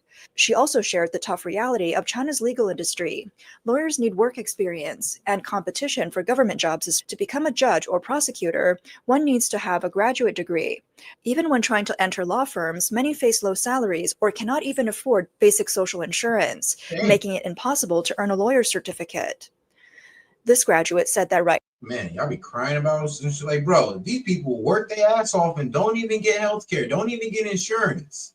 Bro, you get insurance on your first day of work, and y'all complaining about free health care. Man, bro, go to China and talk about free health care to them. Even if you bust your ass at the job, you still don't get it. Right now, she's relying on savings from her tutoring job and financial support from her grandparents to get by. She has almost no money left. Well, Her situation can't get it without consequences. I mean, damn. They're pretty much saying, well, if you don't got it, you can't do this. But if you do get it, I mean, you are going to be broke for a while. So, take your pick, sis. You struggle this way or that way. is not unique. In China, the gap between the rich and the poor is widening. There's a saying circulating online in China. 50 million people have never had a cup of coffee, and 900 million have never been on a plane. Damn. These numbers raise the question. Hold on. That's a lot of freaking people. 500 million people have never had a cup of coffee, a cup of Starbucks. What the hell are you drinking then? Boiling water? Like, no, for real. What are you drinking over there? And 900 million has never even left the country. We're talking a billion people, guys. There's about a billion people, maybe more in China. And you're telling me 900 million has never even left there. Like, bro, that means 100 million people hold all the wealth. And 900 million have never been on a plane. These numbers raise the question, what kind of country is China becoming? The job market in China is extremely competitive. Recently, China National Nuclear Corporation. Correction. Yeah, I was right. Yeah, 1.4 billion. Yes. As of 2023, China has a population of 1.4 billion. 900 million has never went on a plane? I mean, bro, that's a lot. Just a plane? Like, come on now. That's not even that expensive. A cup of coffee is even crazier. Bro. A trillion people ain't never had a cup of coffee? And CNNC, a large state-owned enterprise that researches nuclear military technology, announced a campus recruitment plan for 8,000 positions this spring. However, they received nearly 1.2 million resumes, which means 10% of this year's 12 million graduating students have applied to CNNC. This news sparked widespread discussion online. Many people reacted with frustration, saying, "Is this supposed to be good news? The competition is so intense, and there are too many people unemployed." Others commented, "How can they even promote this?" Some felt that the suffering of job seekers shouldn't be used as a boast by companies. The CNNC later deleted the post. This year, the number of new graduates is a record-breaking 12.2 million, and many netizens worry that 2025 might be the toughest year for job hunting. Not being able to find a job will push more people into poverty. One netizen posted a video saying that the employment situation for young people in Tianjin is currently really tough. 36岁，在天津，已经。I mean, damn, we got the same problem, but way less people. I mean, like I said, 500,000 of these people ain't really living life, or even drinking coffee. And then we got 900, like a million of them ain't even really been on a plane or flown out their country. Bro, this is terrible. I actually feel bad for these people. I'm not even gonna lie. I don't feel bad for their government, but the people, I mean, damn. For young people in Tianjin is currently really tough. 36岁，在天津，已经找不到工作了。这是今年我身边啊。A 36-year-old undergraduate in Tianjin can't find a job anymore. He's one of the many unemployed people I know this year. Damn. After losing his job, he lowered his standards but still couldn't find a stable job. He interviewed with 6 companies. Half of them were scammers. One offered a driver position with a 7,000 yuan monthly salary, but required the candidate to bring their own car worth 200,000 yuan. Hell no. Another was a sales company offering a 1,500 yuan base salary with no severance after 3 months. He also interviewed for a position as a live streaming host where the requirement was 500,000 followers and the monthly salary was 10,000 yuan. This is the absurd reality of Tianjin, a first and a half tier city in 2025. 看到网上有一个说法，说现在中国的工资已经重回3000一个月的时代。 I saw a statement online saying that wages.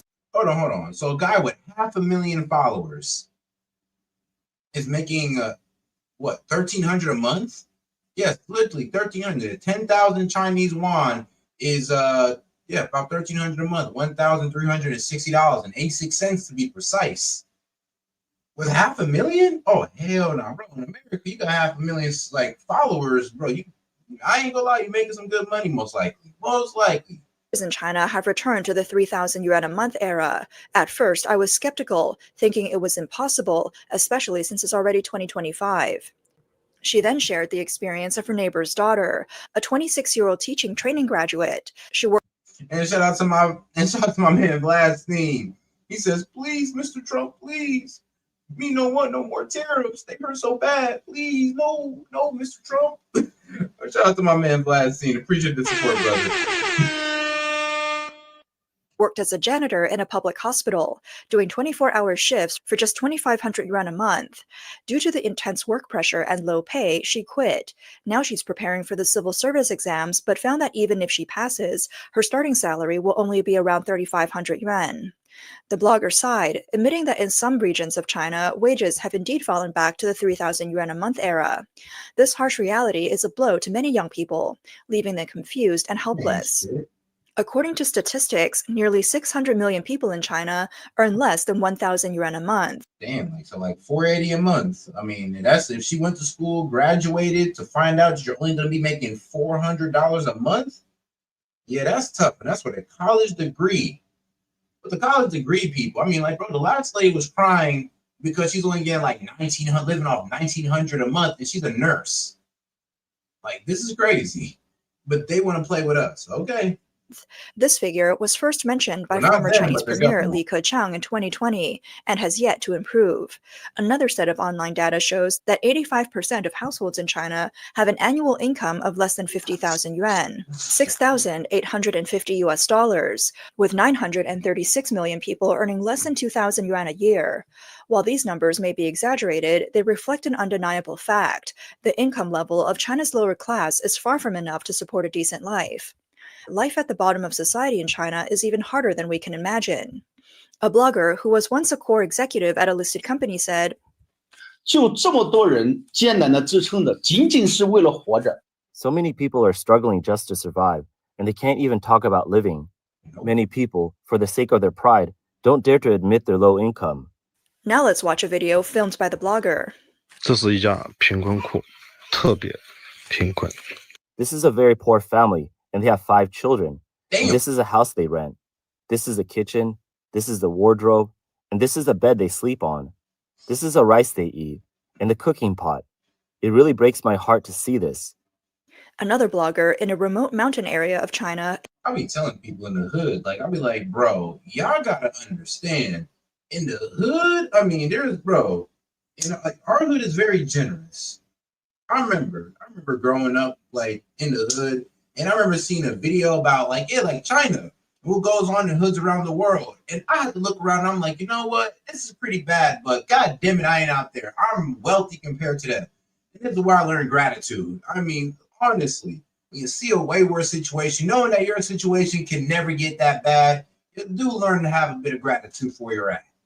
Interviewed a local girl about her living situation. Like, the bitch literally eating grass. Excuse my language. God damn it, she literally eating grass. I only get 20 yuan a week for living expenses. Damn. Is it enough? Sometimes it's enough, sometimes it's not. How long does it take for you to walk back from school? 2 to 3 hours. If you walk fast, it takes 2 hours. If you're slow, it takes 3 hours. That's pretty far, and this mountain is high. Even if I drive, it takes over an hour. Damn. From their conversation, we can tell the girl is likely a left-behind child. Her parents probably work elsewhere to make a living, leaving her in the mountain village. She has to walk 2 to 3 hours each day to and from school. With just 20 yuan a week, she can barely buy school supplies and food, but it's not enough for any unexpected needs. These I ain't gonna lie, we used to try to get these people out this poverty, boy. We have some hard workers, cause goddamn. left-behind children in mountain areas struggle to meet even their basic needs, let alone receive a good education or change their fate. A child from a poor family during a street interview said, I think sanitary pads are expensive, and they add to the burden on my family, so I can afford to change one throughout the day. Another blogger shared her experience. When I finished work today, I couldn't even afford the taxi fare because I only had a few thousand yuan left, so I rode a shared bike back. After 2 hours of riding, my legs felt like they weren't even mine anymore. When I got to the supermarket downstairs, I wanted to buy strawberries. They were 15 yuan, which isn't expensive, but I couldn't afford them. I can't even buy a good sanitary pad now. Like $2. The scenes on the street are equally heartbreaking. A female blogger shared, I saw someone picking up discarded oranges at the market. He felt embarrassed to be seen by me, so he pretended to smoke. After I walked away, he quietly picked them up. She sighed and said, at that moment, I felt really bad. Although my life isn't perfect either, it's still tough, and it really breaks my heart to see how hard it is for everyone. There was also footage showing sanitation workers picking up leftover food to stave off hunger, and young people searching through garbage bins for food. When they found some snacks, they joked, "This is communist food." Other footage showed young people picking up discarded vegetable leaves.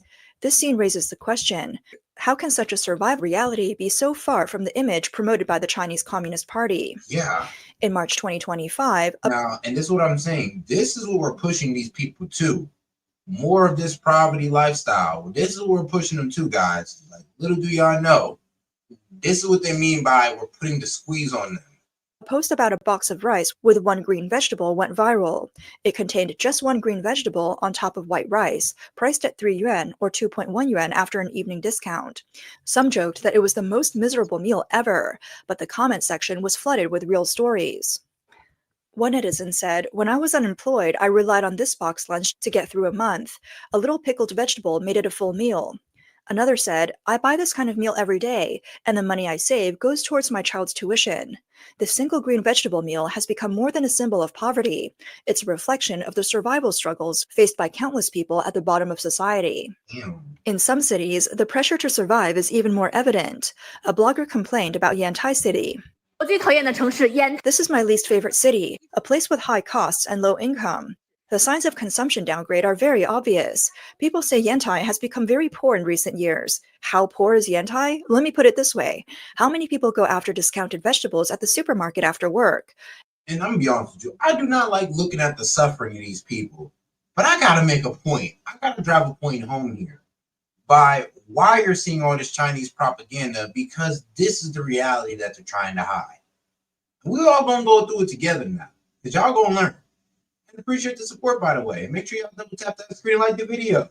All right, let's keep it going. How many people walk 2 kilometers just to buy eggs that are 2 cents cheaper per kilogram? And how many people can't pay their mortgages and have their houses taken away? Man. This contradiction of high consumption and low income forces ordinary people to be extremely frugal, even with basic food and shelter becoming a challenge. A blogger posted a video expressing her feelings. Lack of money is my biggest anxiety. When I came across a rich kid saying, all I need is a lot of love, I could only wet my charging cable with tears, scrolling through videos while leaking electricity, then quietly wiping away my tears, hoping for good luck in the next video, placing my hopes in the god of wealth. The internet is all fake, only my struggles are real.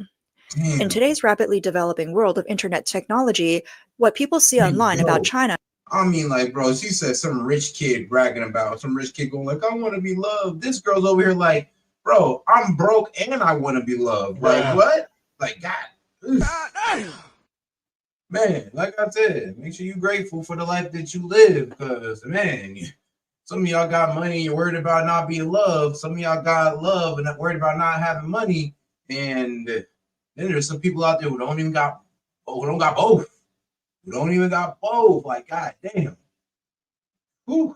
is often filled with images of luxury and prosperity. Seafood feasts, wine, luxury cars, five-star hotels. The incomes publicly listed on social media are jaw-dropping. Over time, many people come to believe that this is the real state of China. However, one blogger pointed out that in the dark corners of society, a large number of overlooked people continue to live. Their lives have no relationship to the glamorous world shown online. How many poor people are there in China? Why are so many low-income people so rarely seen in mainstream media? The blogger analyzed that the core issue behind this is the term information bubble, meaning that our vision has already been trapped by the fast-developing technology and sophisticated internet algorithms. The blogger said that internet platforms tend to push the newest, most popular, and most eye-catching content. As a result, we are constantly surrounded by glamorous bubbles. And put your most wealthiest Asians out there to be displayed. Seeing mostly beauty bloggers, financial freedom stories, success tips, luxury cars, and mansions, while ignoring those living in the lower social strata. For example, urban sanitation workers, rural farmers, factory assembly line workers, and those relying on odd jobs like small vendors, disabled people, and the unemployed, they often earn less than 1,000 yuan a month. If no one specifically reminds us, less than 1,000 now. Look, all those jobs in America, all them jobs in America, you would definitely make way more than what? Damn, $136.09. Well. We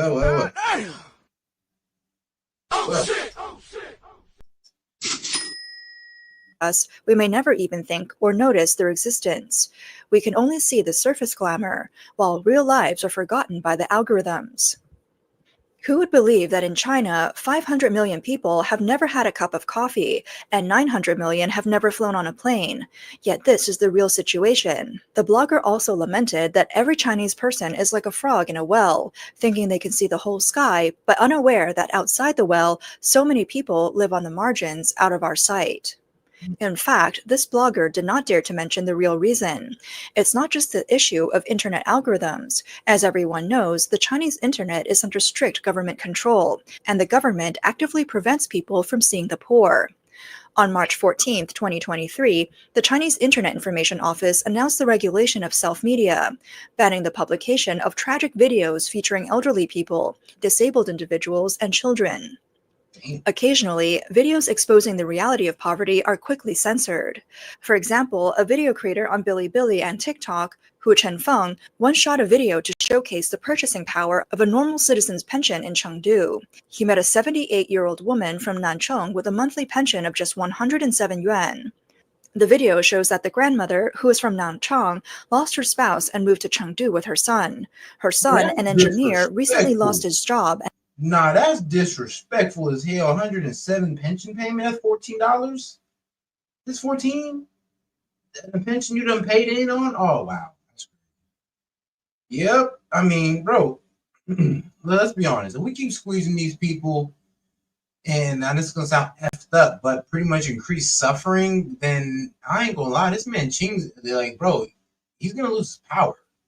Yeah, like the Chinese government will lose power if there is enough suffering. If these people don't have jobs to maintain their, I guess, their low quality of life, even this, they can't even hang on to this, they're going to overthrow that government. And has 2 children. The 78-year-old allegedly, such wild speculation. Grandmother still works as a nanny and makes furniture. She receives no pension and only 107 yuan a month from the rural pension system. She hasn't had meat in a long time and just wanted to buy some rice when the blogger met her on the street. Chen Feng bought the grandmother some rice, flour, eggs, and pork, spending 128 yuan. This video inadvertently revealed the suffering of people at the bottom of society. After the video was posted on Bilibili, Hu Chengfeng's account was banned, and his live stream was shut down.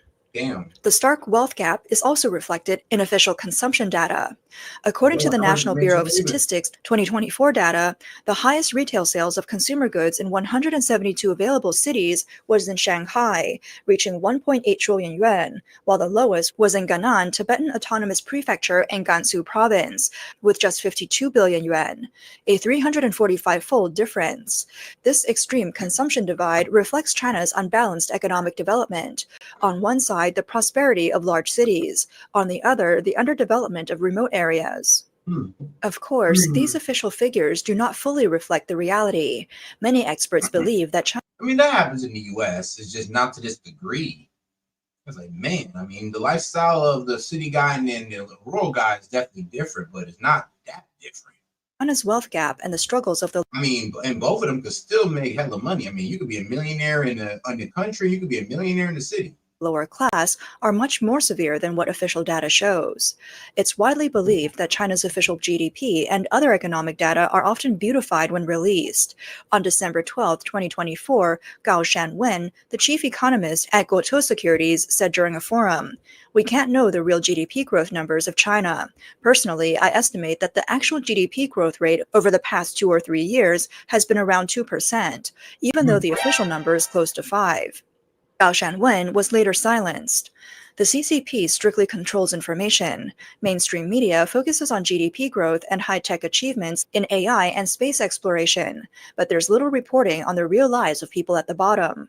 The figure of 600 million people earning less than 1,000 yuan a month, although mentioned by former Premier Li Keqiang, has rarely appeared in official propaganda since. Instead, the Winter Olympics, high-speed rail, and other image-building projects have become the focus of publicity. One blogger pointed out, When we call job losses flexible employment, unemployment, waiting for a job, declines, adjustments, struggles, efforts, suffering, inspiration, I'm weak. Yo, they just reword that motherfucker so smooth, though. It's like, what you mean, man? We don't got unemployment. We just got people waiting for jobs, looking for jobs, man. That's not unemployment. I mean, bro, they're sitting out on the street drinking soul water. What do you call that? Looking for employment. Well, and inequality, injustice. After the changes in phrasing, it seems like everyone becomes numb. this linguistic embellishment conceals the suffering of the lower class and weakens the public's perception of the wealth gap. The root of this phenomenon can be found in the system itself. In 2012, Nobel laureates Darren Acemoglu and James A. Robinson published Why Nations Fail, categorizing systems into 2 types, inclusive and extractive. Inclusive systems emphasize the distribution of political power, protection of law and order, protection of private property, the creation of a fair competitive environment, encouragement of knowledge and technology investment, and allow for everyone to participate and share the fruits of economic development. Extractive systems, on the other hand, are dominated by a few people who monopolize political power and economic benefits. Private property is insecure, and there's little motivation for savings, production, or innovation, making sustained economic development difficult. China expert Wang He said that after the CCP took over, it established an extractive system where the core was public ownership and planned economy. In reality, party and government officials control the nation's resources and economic lifeblood, with institutionalized and long-term divisions between officials and the people. AKA, everybody in this room and their relatives are the only people eating in China. So yeah, that accounts for why there's over like 900 million people suffering there because, well, if you ain't part of these people's, right-hand people, family members or anything like that, you are not making no money. This inevitably leads to extreme wealth disparity. He explained that the economic growth China experienced over the past few decades was due to a fundamental change in its economic system, transitioning from an extractive system to an inclusive one. However, the highly centralized extractive political system has not changed accordingly, making sustained economic growth difficult. Moreover, the minority benefiting from the extractive system gains enormous profits. The CCP's official class leads China's extractive system, which inevitably causes the wealth gap. This wealth disparity restricts the consumption ability and willingness of Chinese people, leading to insufficient domestic demand, which cannot effectively support economic growth. Unless the CCP's extractive system is broken, there's no way out for the Chinese economy. I mean, damn, it's almost like we're trying to save China too. At a certain point, it's almost like we're trying to save China. And we can almost make the argument that, I mean, bro, if we don't beat these people, bro, we can low-key liberate all these people out of poverty. Just off the fact that we beat them economically, it's going to entice their people to low-key overthrow their government, or they're going to be weak enough to overthrow. But what they got going on right now is not sustainable, especially within their people. I mean, when you got more people, suffering, well, I mean, you got more people suffering. I mean, tremendously way more people suffering than prospering. Yeah, that's a problem. I mean, like, bro, what middle class do they got? It sounds like they middle class is like still at the poverty line. I'm confused. But all right, guys, let's get into the next video. Which one was this? Oh yeah, tariff raised to 245%. Oh god, this was the newest video they released. Let's get right to it. 中美贸易战的第一批受害者，中美贸易战的第一批受害者。 Man, at the end of this stream, you will know Chinese.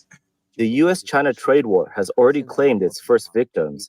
Luxury goods manufacturers like us. American brands now offer only two options: pay a penalty up front and handle the rest ourselves, or keep exporting at prices slashed by 70%.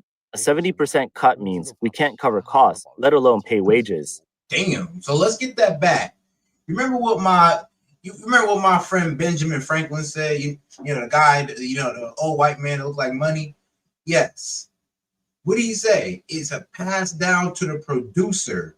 He said, when we get hit with 70%, bro looking at his workforce like, damn, I'm gonna have to cut 70% of y'all. Do you see what we're saying now? So let's make sure we understand what he's saying. All right.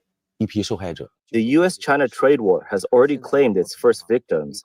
Luxury goods manufacturers like us. American brands now offer only two options: pay a penalty up front and handle the rest ourselves, or keep exporting at prices slashed by 70%. Exactly. What did that man say?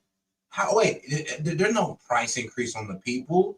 They're pretty much saying like, bro, it's either we gotta keep slash our prices or we gotta slash something down to like the supply chain. Like we gotta slash like employment. We gotta cut somewhere to make up for this tariff. That's gonna hit us with 70%. You see how this is killing them? All right, let's keep on going. A 70% cut means we can't cover costs, let alone pay wages. This business owner went on to promote his products via live stream, hoping to sell goods in China's severely declining consumer market.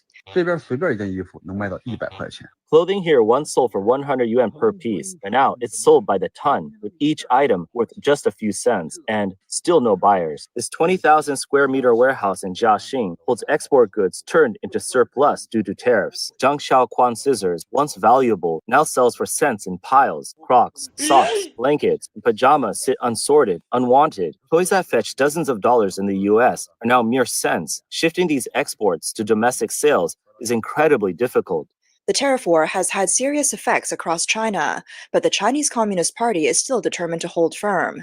Some analysts believe the CCP will inevitably lose this trade war, especially since Trump's strongest measures haven't even been fully implemented yet.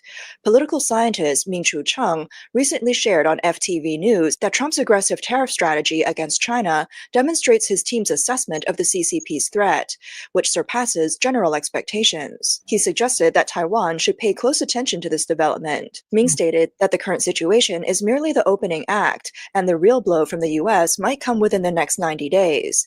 The US could encourage other countries to impose tariffs on China by offering reciprocal tax cuts. Once many countries unite against China, it would severely harm China's export market. Ming predicts China's private businesses could lose confidence, banking troubles will surface, and social instability will rise. Eventually, political conflict will erupt within China, with someone inevitably challenging Xi Jinping's leadership, either from within the government or from society itself. On April 12th, President Trump temporarily exempted some electronic products from global reciprocal tariffs. The CCP immediately celebrated online, claiming Trump had finally surrendered, suggesting the US had shot itself in the foot. High-ranking CCP officials mistakenly took this as a sign of Trump's weakness, describing it as a small step towards correcting the US's wrong approach.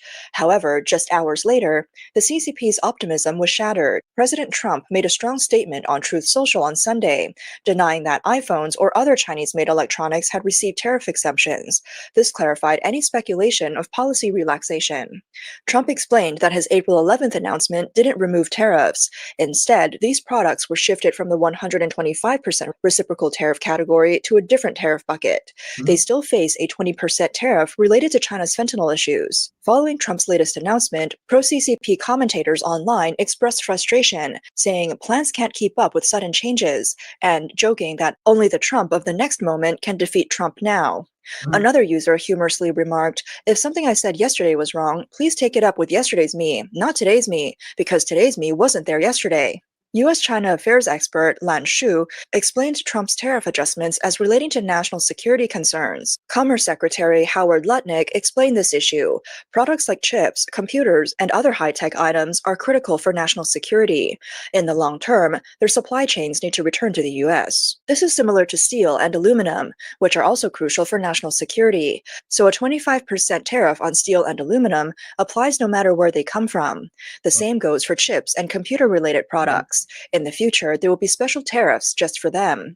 Having just declared a U.S. surrender, Yeah. So once the chips come back, we're gonna raise the tariffs back on them.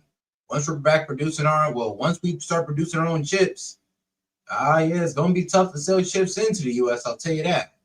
the CCP quickly felt betrayed and vowed to fight to the end.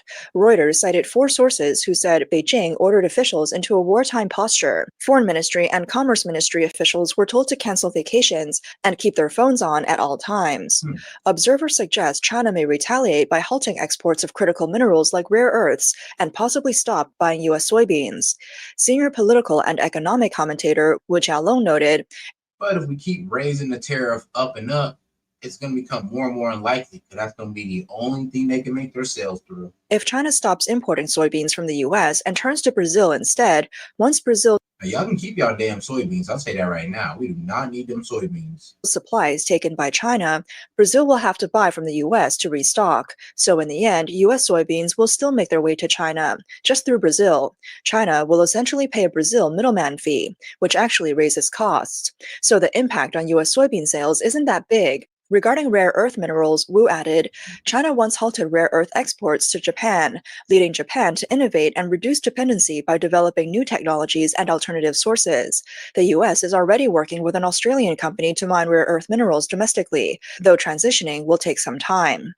A widely circulated video on social media featured a blogger pointing out that many Chinese online commenters encourage confrontation with the US without understanding the consequences. If China loses U.S. orders, Southeast Asian countries like Vietnam and Cambodia will eagerly step in. Cambodia, in particular, has long had a vision for taking over China's export business. Exactly.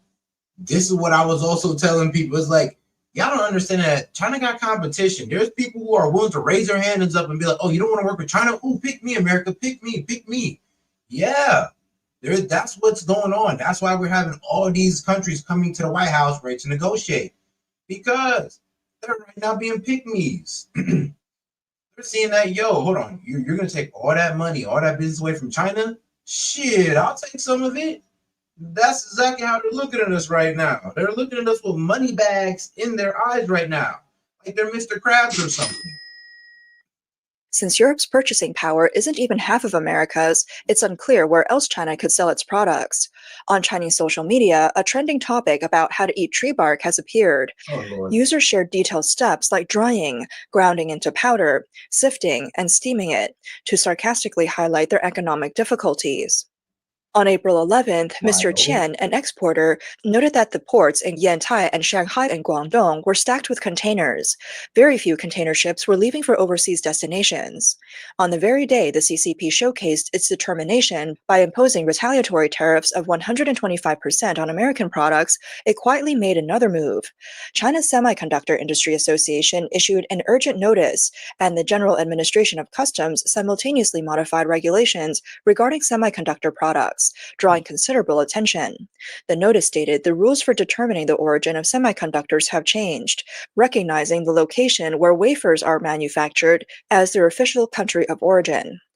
The notice recommended that integrated circuits, packaged or unpackaged, must declare the wafer fabrications plant's location as the origin when imported.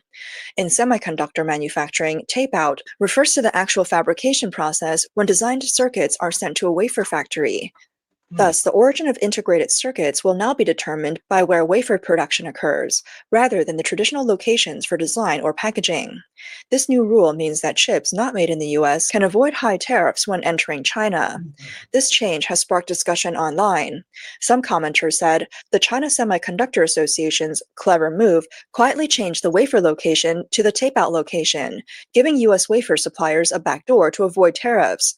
Since many American IC design companies use Taiwan's TSMC for manufacturing, some believe this move is intended to bypass the 125% US tariff, turning US goods into Taiwanese goods.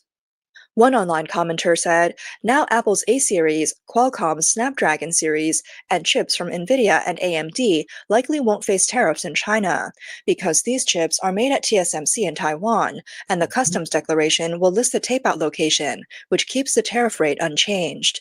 Other commenters mocked, is the CCP acknowledging Taiwan's independence now? All high-end electronics are now made in Taiwan. They talk tough against the US, but secretly offer benefits to US companies. Expert and senior engineer Yuan Bo stated that the tariff war will significantly increase the cost of semiconductor products in the short term. If tariffs are imposed on semiconductor raw materials and finished chips without any related exemption mechanisms, the cost of imports will rise sharply. Currently, most Chinese tech companies have not established comprehensive supply chain sustainability plans and lack mature alternatives in the short term, making it difficult to avoid the impact of tariffs. The CCP appears to lack the ability to effectively resist the US. So they was a little lackadaisical when it came to this. They was like, oh, nothing's ever going to happen. I know we're screwing the world. We're definitely screwing America, but they'll never do anything back. La-di-da-di-da. And then when this hits them, they're like, hold on, y'all actually doing something about this? Like, yeah, it's one of those moments. In key industries such as technology, resorting to indirect measures to navigate the impact of tariffs. Meanwhile, the U.S. continues to make moves. On April 14th, the U.S. Department of Commerce published 2 notices in the Federal Register, announcing an investigation into the impact on U.S. national security of imported semiconductors and semiconductor manufacturing equipment, as well as drugs and pharmaceutical ingredients, including finished products.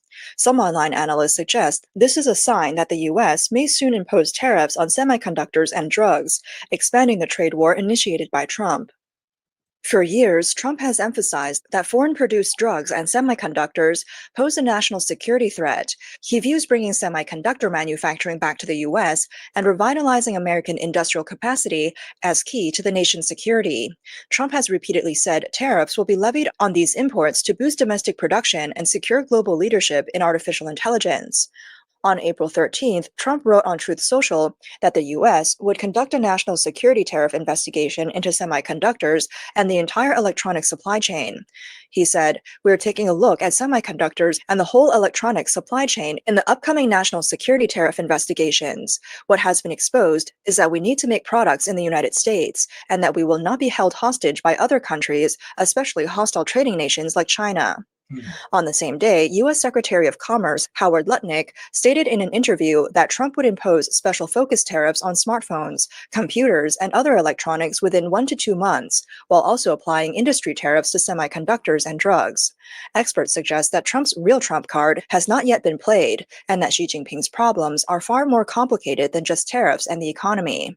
The South Korean newspaper Chosun Ilbo analyzed in a recent column that tariffs are not only targeting Southeast Asian countries involved in watching the origin of products, but also smaller nations actively participating in the Belt and Road Initiative, such as Madagascar and Lesotho. Chosun Ilbo stated that every action Trump takes is preparing for a confrontation with Communist China. After taking office, he immediately pressured the Panama government, publicly announced U.S. plans to occupy Gaza, and demanded a ceasefire between Russia and Ukraine, gearing up to focus all efforts to countering the CCP. Finally, he launched the trade war with tariffs, officially declaring war on the CCP.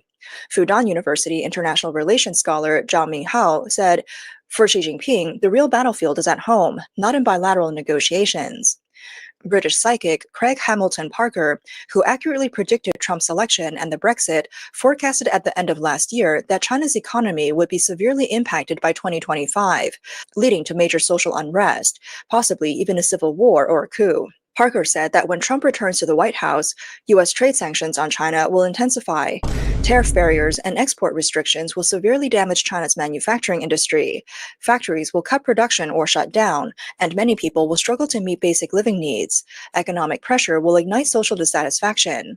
Parker also mentioned that protests in Hong Kong will resurface, more intense than ever before, and uprisings will emerge in mainland China, though he doesn't expect them to be as bloody and violent as during the Cultural Revolution. Instead, he senses that for some unclear reason, this revolution will unfold in a uniquely Chinese way, with a shift in mindset among Chinese people, leading them to reject cooperation with evil. 美国一而再、再而三对香港进行遏制打压。The U.S. has repeatedly suppressed Hong Kong, and what they'll get is the accelerated demise of their agents there. In the end, it will backfire on them. Let the country bumpkins in the U.S. cry out before the 5,000-year-old civilization of the Chinese nation. These crude remarks from the CCP's Hong Kong and Macau Affairs Office Director. Now, if we have any soldiers down there or agents, I mean, you touch a hair on their head, bro, it's going to be on. I mean, trade war is one thing, but you harm an American citizen, dog, it's going to be on. Xiao Baolong went viral online in mainland China, fueled by I pro-CCP. don't want those problems. Just stick to the trade war. You don't want them type of problems with us. Like, trust me, we're antsy right now. Online commentators, prison inmates, and other coordinated groups. The comment section was filled with excited, over-the-top reactions. However, overseas Chinese commenters pointed out that the CCP didn't send the notorious foreign ministry spokesperson to make bold comments. Instead, they let the Hong Kong and Macau Affairs Office Director, a more marginal figure, step in, which suggests there's more to this move. The CCP has highlighted this crude statement by Xiao Baolong, but deliberately omitted the most important part of his speech at the start. He, the US, is not after our taxes, but our lives. This part does not appear on Chinese websites. Xiao also claimed the US cannot stand Hong Kong's success and external. Look, China, is either you can engage in fair trading policies and keep your communist power, or you can fuck around and lose it. It's like, there's only two ways it's going to work out for you. Because I don't even believe, honestly, I do believe we should turn up the pressure on them now. At this point, I do believe in 400% tariffs. I thought Kevin O'Leary was tripping, but yeah, nah, bro had the right idea. They need more. They need more tariffs on them. A higher percent. I say damn near 1,000%. They need to feel it because this government gotta go. Damn near for the Chinese people. Damn near for them. I mean, apparently we got other countries we could go to do business with. So we don't really need y'all as much as y'all need us. And you know, funny, it's crazy how economists, you know, supposed to be business guys and all this crazy stuff, are actually trying to frame or actually trying to have the position of, oh, it's okay to lose your biggest customer, your biggest buyer, and, you know, still maintain business as usual. You know, that is the argument of most of these economists, right? Is that, oh, well, it don't matter. We can lose our biggest buyer. It's all good. It's all good. It's like, all right, let's say you own a mom and pop shop, right? And sports teams come by and they buy, like, you know, they do catering. And they're like your biggest buyer. Like, you low-key make a great amount of money off them on the weekly basis. It's great, right?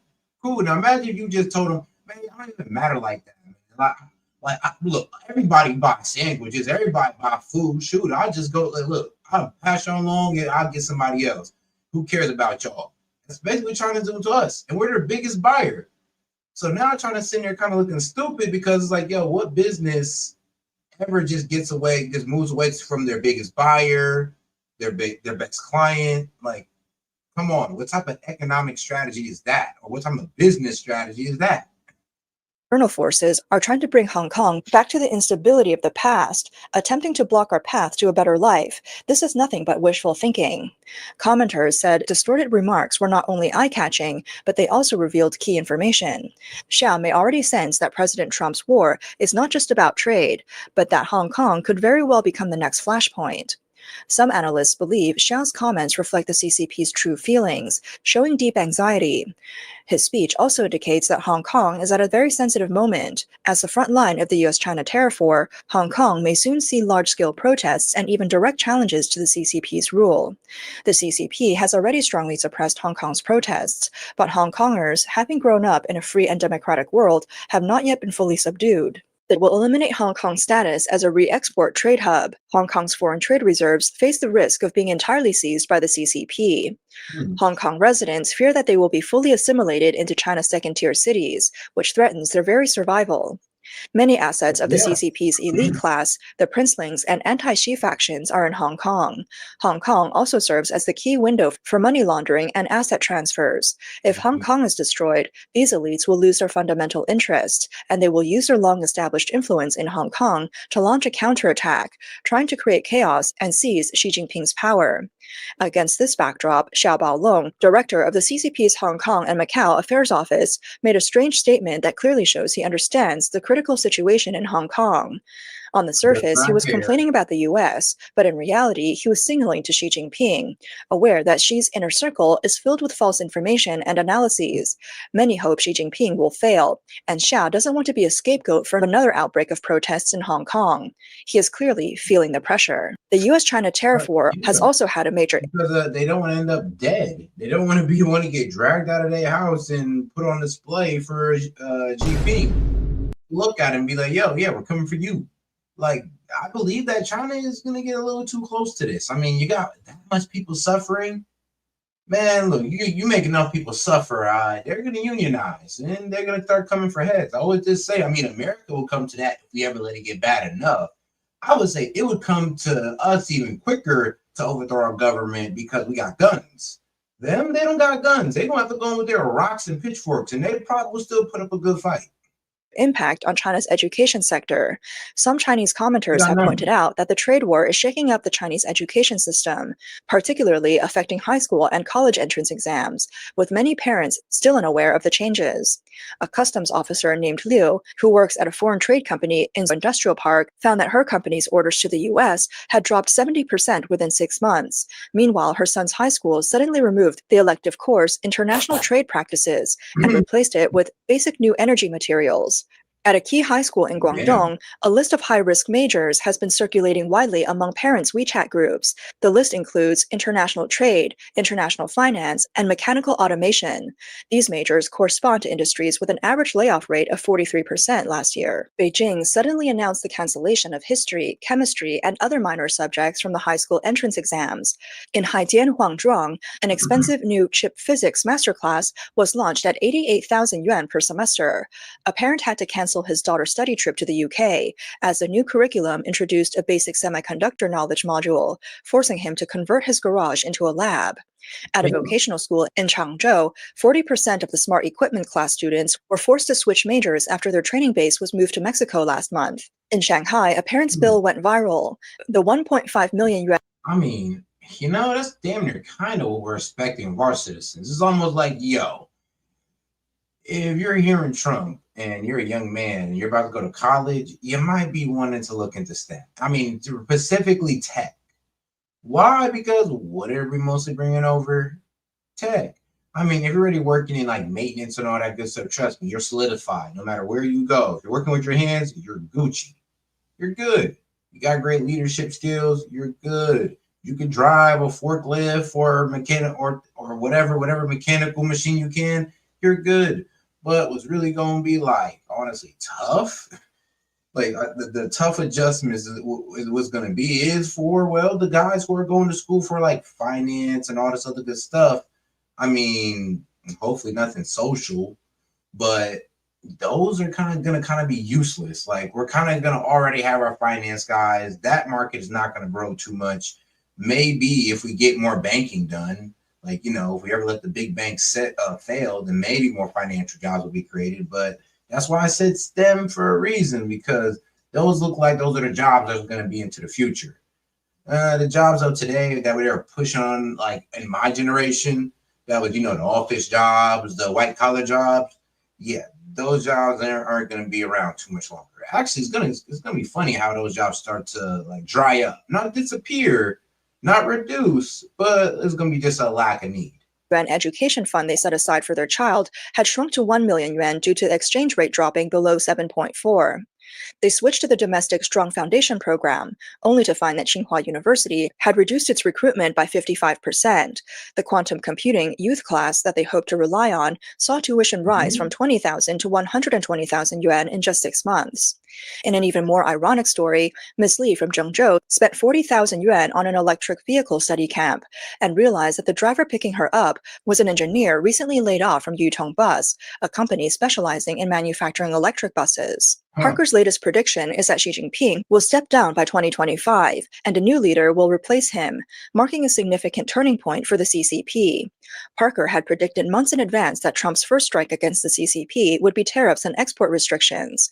His recent prediction about Hong Kong may help explain the sudden and wild remarks by the Hong Kong and Macau Affairs Office Director Xiao Baolong. Some commentators said that in recent years, Xi Jinping has made 2 major achievements: 1, making Hong Kong disappear, and 2, turning Taiwan into a real country. Whether Parker's predictions about Hong Kong comes true remains to be seen, but it's a topic worth following.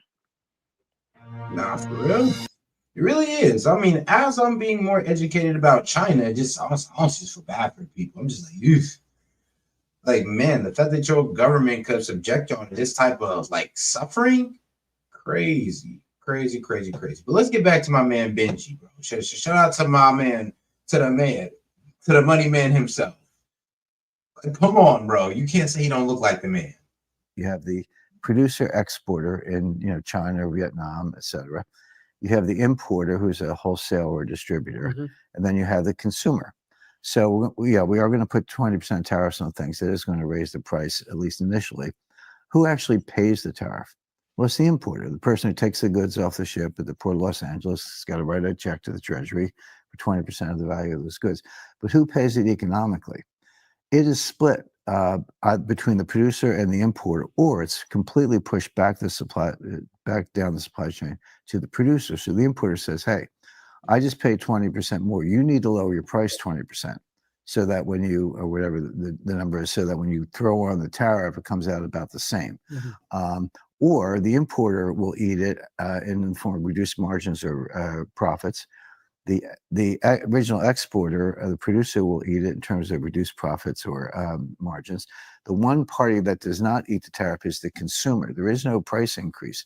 And why is that? Well, first of all, that's what the economic data shows.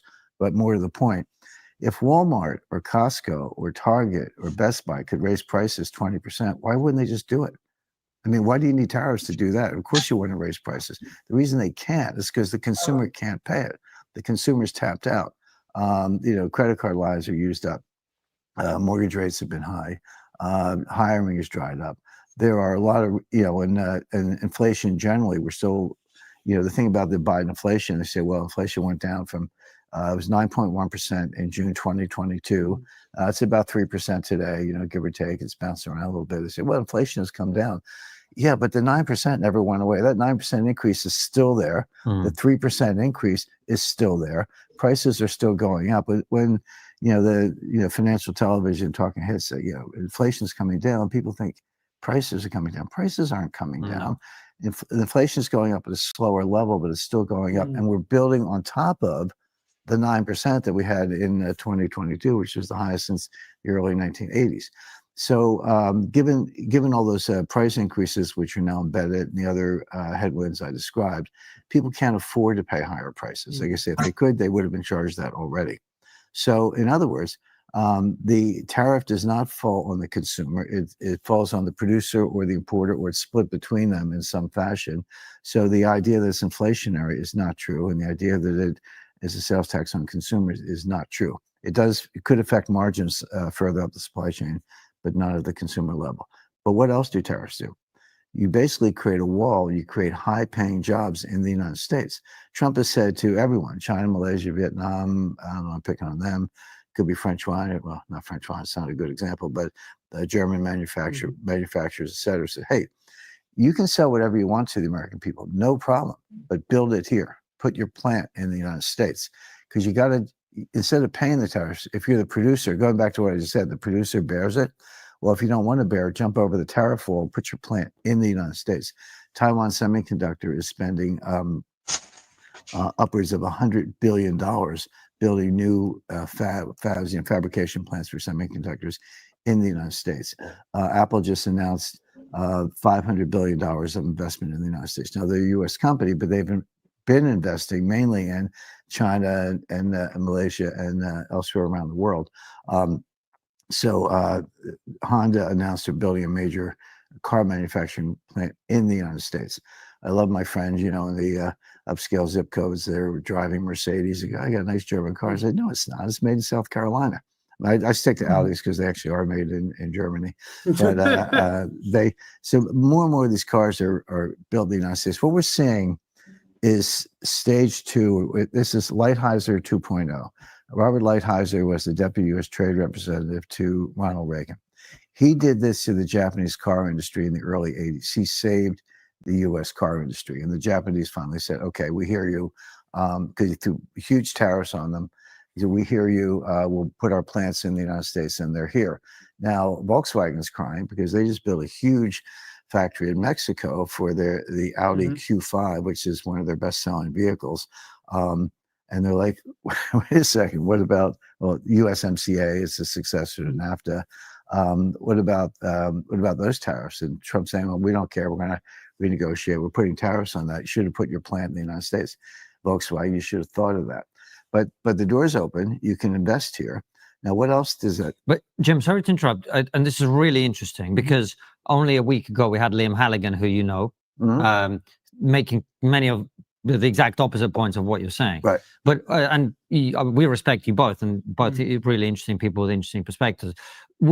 If you force manufacturers to make things in America, I don't see how that wouldn't be inflationary, because you have to pay people higher salaries here. So yes, you're getting higher paying jobs into the US, but you're also pushing up the price of the things that those people make, aren't you?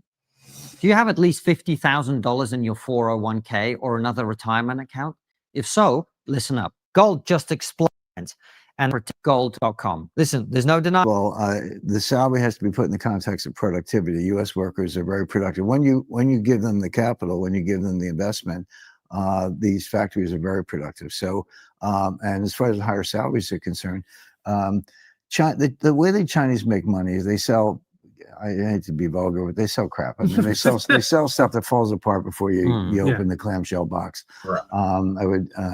When you factor in transportation costs, energy costs, the salary differential is not as great as it once was. I'm not talking. So, if it's $15, $20 an hour, maybe $40 an hour in certain industries, that's a globally competitive rate. The people who are not competitive today are the Germans. We can talk about that, but for other reasons. And there are only a handful of countries that really have that kind of manufacturing capability. So, but you lower your distribution costs, you lower your transportation costs, you're going to lower your energy costs, because drill baby drill, and U.S. labor is productive. So the notion that you got to pay, it's not like Chinese auto workers are making $2 an hour and our auto workers are making $40 an hour. I mean, something like that, not quite as extreme, might have been true in the early 80s. It's not true today. I mean, Liam's working in a world of theory, but all these theories are badly flawed. And again, I go back to the fact that this whole tariff scheme that I just outlined was how the United States operated from 1790 onward. Well, let me probe some more. Actually, the argument I just put to you wasn't one of Liam's arguments. Liam's argument, I think there were two things, but one of them primarily was what happens when you slap down tariffs on people. Some of them will absorb it, but with the Chinese, they're not going to be prepared to be bossed about in this way. They're going to retaliate, and that's bad for everybody, because now you've gone from a mutually beneficial relationship to a zero-sum game. This is the myth of free trade. Even David Ricardo knew that free trade, there was no such thing. The problem with free trade is I had a really high grade point average in college, but I struggled a little bit with economics, and I always wonder why. I was like, was I just not bright enough, And it was only later that I realized everything I was taught was garbage. The reason I didn't get it was because it was all wrong.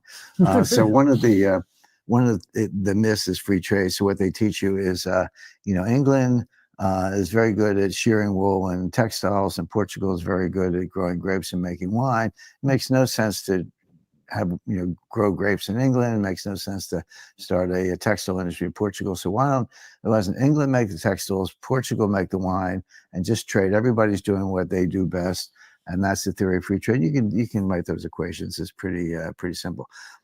That's a completely abstract, artificial construct. So what does the real world look like?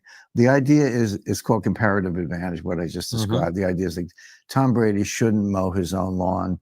He could probably mow his lawn better than any landscaper in town, but it's not the thing he does best. He should be, in the broadcast booth now and let the landscaper mow the lawn. It's better. And all right, now let's get to this next video here on more. As we go, more into China. Like I said, hey, man, we're going to cook China at the end of this, okay? We're going to cook them at the end of this. But let's get right to it.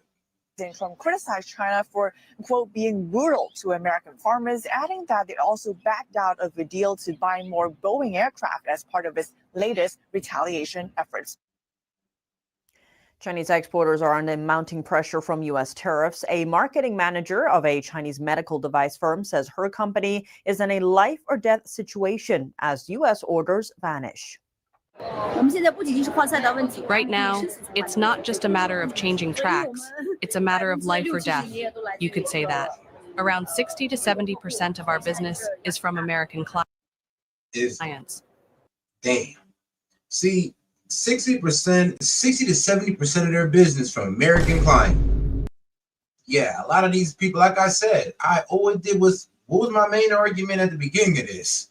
The fact that they can't enter our market, bro, it's not just about China. It's about the people who operate in China as well. These companies, these producers that operate in China, they're getting hit the hardest.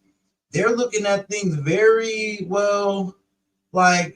pessimistically right now. They're seeing, it's either we got to jump to America, the ones that can, the one that China has no jurisdiction over to hold hostage, or they're going to sit there and suffer as America goes to another option.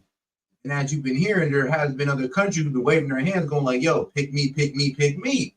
We'll be happy to pick y'all and let the communist country of China fall. So the pressure we're under is extremely high. Lee's comments came during China's largest trade expo at her firm's booth. Most exporters that Reuters spoke to said U.S. orders they rely on have been delayed or stopped coming altogether. It marks a bad sign for China's reeling economy, where exports make up almost 20% of the GDP. No other country comes close to filling in that gap either, since the U.S. is China's top export destination. NTD spoke with several Chinese exporters. All of them said they are anxious about the situation. To protect their identities, we have distorted their voices. No one can handle the hammer of U.S. tariffs. We're very anxious. No matter how hard the export business is, it's much easier than selling to domestic consumers. When you sell abroad, you can collect cash, but supply has exceeded demand in the domestic market. And second point. When they sell to us, they get dollars. What is the exchange rate for the Chinese yuan to American dollar? I'll tell you. Well, for every American dollar, you get about $7 in Chinese yuan. Now, due to that exchange rate, it is more beneficial for them to have international sales to America, specifically America, into China because of the exchange rate. So now, if they lose that, and all they got is their own money that they're working with, that's also being manipulated when without their discretion, the Chinese Communist government's discretion, then what do they honestly have to rely on here? Really think about that. Is either they depend on our stable market or they depend on their unstable market. This is what they're trying to hide. This is what the Chinese propagandists are trying to hide from us. And they're going to come in my comments. They'll come in your comments or anywhere you're at. Anytime you're trying to speak pro-America. And that's how I see it. Because it is kind of crazy how we got Americans kind of throwing the towel in and rooting for China. And I'm almost looking at these guys with the side like, you need to go to the port and hop on the next boat right over there. Because y'all are hella crazy for supporting China damn near trying to promote China's gonna win, China's gonna win, and y'all don't even know China's economy that well. And people don't spend much money anymore. The city of Yiwu is a top export hub in China. A factory owner there told NTD that U.S. orders are drying up. We have to close our businesses. Those sharp business owners all know this. We're at our wits' end. Adding to the blow, starting in early May, small parcels valued under $800 will no longer enjoy tariff exemptions. Instead, they face a 120% levy. Small parcels. So you know who that is? Temu and Shein. So yes, them Temu Shein prices, they expect those to skyrocket. I'm sorry guys, but it has to be done. We got to protect our clothing industries here in America. I mean, that's what Shein was kind of doing. It was killing all on the clothing brands. It's hard to really get ahead when you're a clothing brand trying to come out. You got to compete with Shein. And then, I mean, any tech guy or anything who want to sell any type of technology, I mean, Temu running everybody out of business. At U.S. Customs. The shift appears to target Chinese retailers like Shein and Temu, as that loophole was largely used as part of their business model for selling ultra low-priced goods. Back to the Trade Expo, exporters say they're exploring new markets while waiting to see how the situation evolves. Just like many of the suppliers we know are now shifting towards the Russian market, and of course, we're considering that too. Ultimately, it's about going global, tapping into the global market. Yes, the U.S. market is incredibly attractive, but we'll have to watch how things develop and gradually adapt. I'm done. Meanwhile, we're exploring new strategies, such as considering re-export trade or finding alternative ways to ship out our goods. The core issue we're facing is that goods cannot be exported and money cannot be collected. This is very severe. Lee said she's most worried about the potential for a stalemate between China and the U.S. You know what sucks? The Russian ruble and the Chinese yuan exchange rate isn't all that good. So they're going to be losing out on the dollar, and their dollar is our dollar is very important to their economy. Trust me, the exchange rate works in their favor. Like I said, for every $1 they put in, they get $7 back in their currency, of course. In related news, Hong Kong will stop shipping goods bound for the United States. That's in response to the new U.S. tariffs on China. Here are the details. Shipping goods from Hong Kong to the U.S. just got trickier. Hong Kong Post said Wednesday it has suspended sea mail to the U.S. and will halt airmail for goods starting April 27th due to U.S. tariffs. In a statement, it warned that sending items to the U.S. could mean facing exorbitant and unreasonable fees. Hong Kong Post added that it would, quote, definitely not collect any so-called tariffs on behalf of the U.S. It also cited the U.S. move to end the so-called de minimis exemption, which had allowed small packages to be sent free of import duties. Document-only mail will not be affected. Hong Kong, a special administrative region of China, faces the same tariffs as the rest of the country. No, Russia's not going to work. No, Russia is not going to work. The exchange rate on the Russian ruble would literally destroy their economy. I mean, like, I think, Russia's currency is way worse than, I mean, actually, it's nowhere compared to ours. The fact that let's go ahead and put in 10 Chinese yuan is 112 Russian rubles. So, yeah, you guys would be losing money. Like, it would actually take a large amount of sales to honestly make y'all money back on your currency in Russia. It would take a large amount of sales that they just can't produce right now, especially since they kind of overspent themselves in the war. According to a U.S. government notice, once a free trading hub, Hong Kong lost its special U.S. status after China imposed a sweeping national security law in 2020. The trade tensions between the United States and China have significant implications for Hong Kong. The Hang Seng Index made a significant drop, 2.47% on Wednesday. Xiao Bailong, a senior Beijing official in charge of Hong Kong affairs, claims the United States is undermining Hong Kong's prosperity, rule of law, and human rights. And the U.S.'s reciprocal tariff measures aim to, quote, take away our very survival. The comments come as the Chinese Communist Party has long faced criticism and accusations that it's eroding democracy in Hong Kong and violated human rights during the city's 2019 pro-democracy protests. The tariffs have prompted Hong Kong firms to reconsider certain strategies, with some exploring relocating their operations to countries like Mexico. That's to benefit from the USMCA tariff-free status. The American Chamber of Commerce in Hong Kong described the city as being caught between the U.S.-China trade war. Next, Chinese state-run media has recently been hyping up reports about a Taiwanese singer who received heart and liver transplants in China. The news soon sparked discussions overseas, including concerns about the source of the organs. Beijing has long faced accusations of forced organ harvesting. Meanwhile, a transplant journal published in 2023 reveals a disturbing new trend among Chinese doctors, the use of infant organs. NTV's Flora Hua brings us the story, and just a warning, some viewers may find the content disturbing. Finding an organ match between a patient and a donor is very rare. Even more rare, finding matches for both a heart and a liver.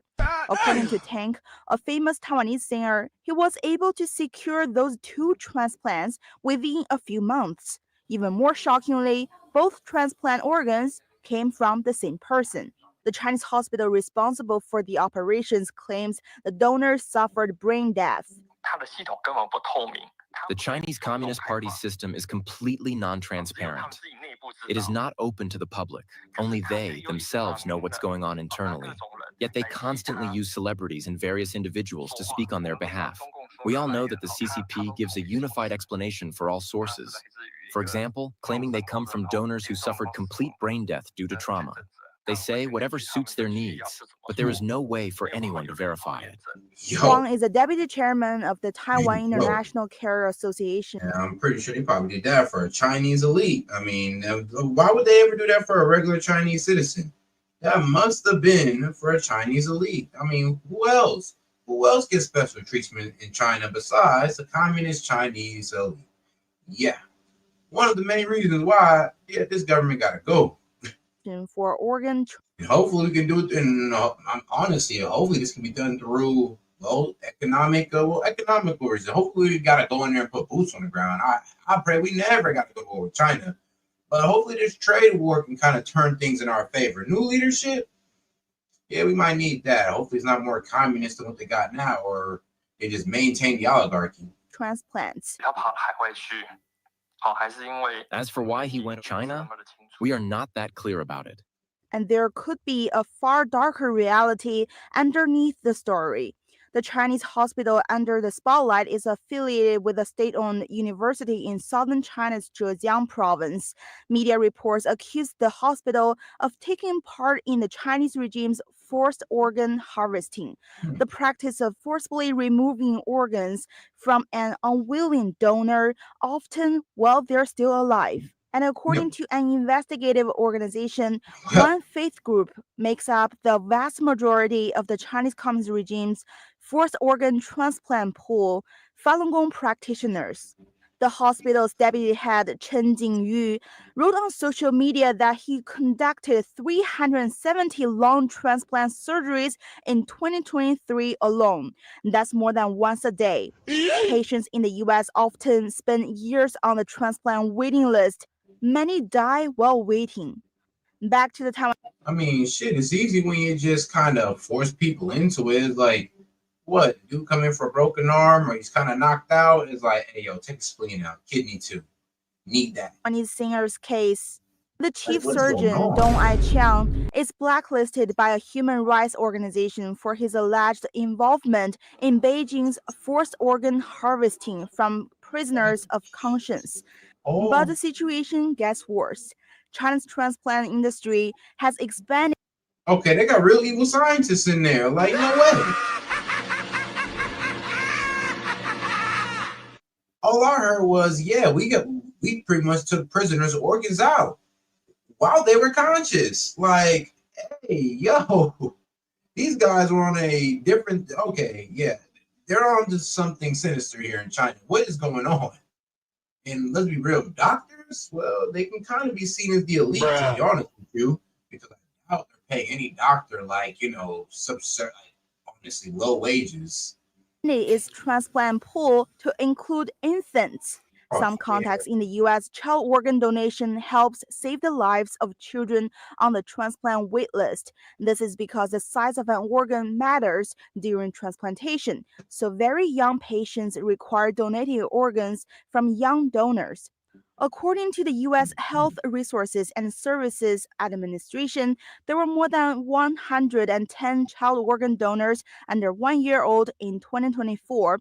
However, this is not the reason behind the trend in China. Chinese doctors published a journal in 2023 in the American Journal of Transplantation. The article discussed cases of transplanting infant kidneys into adult patients. The infants ranged from just 1 to 3 days old. On the Chinese version of TikTok, a doctor openly praises the effectiveness of infant transplants. All of them claim the operations were done after the infant's death, adding the obtained parental consent. China Affairs commentator Tang. And yeah, well, I believe I went a little, okay, I believe I went all the way there, right? I went all the way there. Now we know enough about China. So I've introduced the propaganda that's been going on, what really goes on in China. How they try to show us the good while hiding all the bad. And in America, for some reason, we think it's okay to go on television and just try to show China our hand, let us know that we're struggling and all that. But they don't show us none of that. And their people struggle 10 times harder than ours. So I like to say, maybe we should save face a little better than what we're doing right now. I'm not panicking, or nor am I like pessimistic about the outcome of this trade war. I'm honestly optimistic because we hold the upper hand. But for those of you guys who are scared about it, let's try to save face here and understand what we're going up against. All right. All right. All right. Because ladies just said organ size matter. Oh, aren't they? Yeah, I thought the same thing. I'm like, wow. It's like, man, don't it always? Don't it always? But all right, guys, I'm about to head out on this one, man. Yep, it's about that time. So you know what time it is.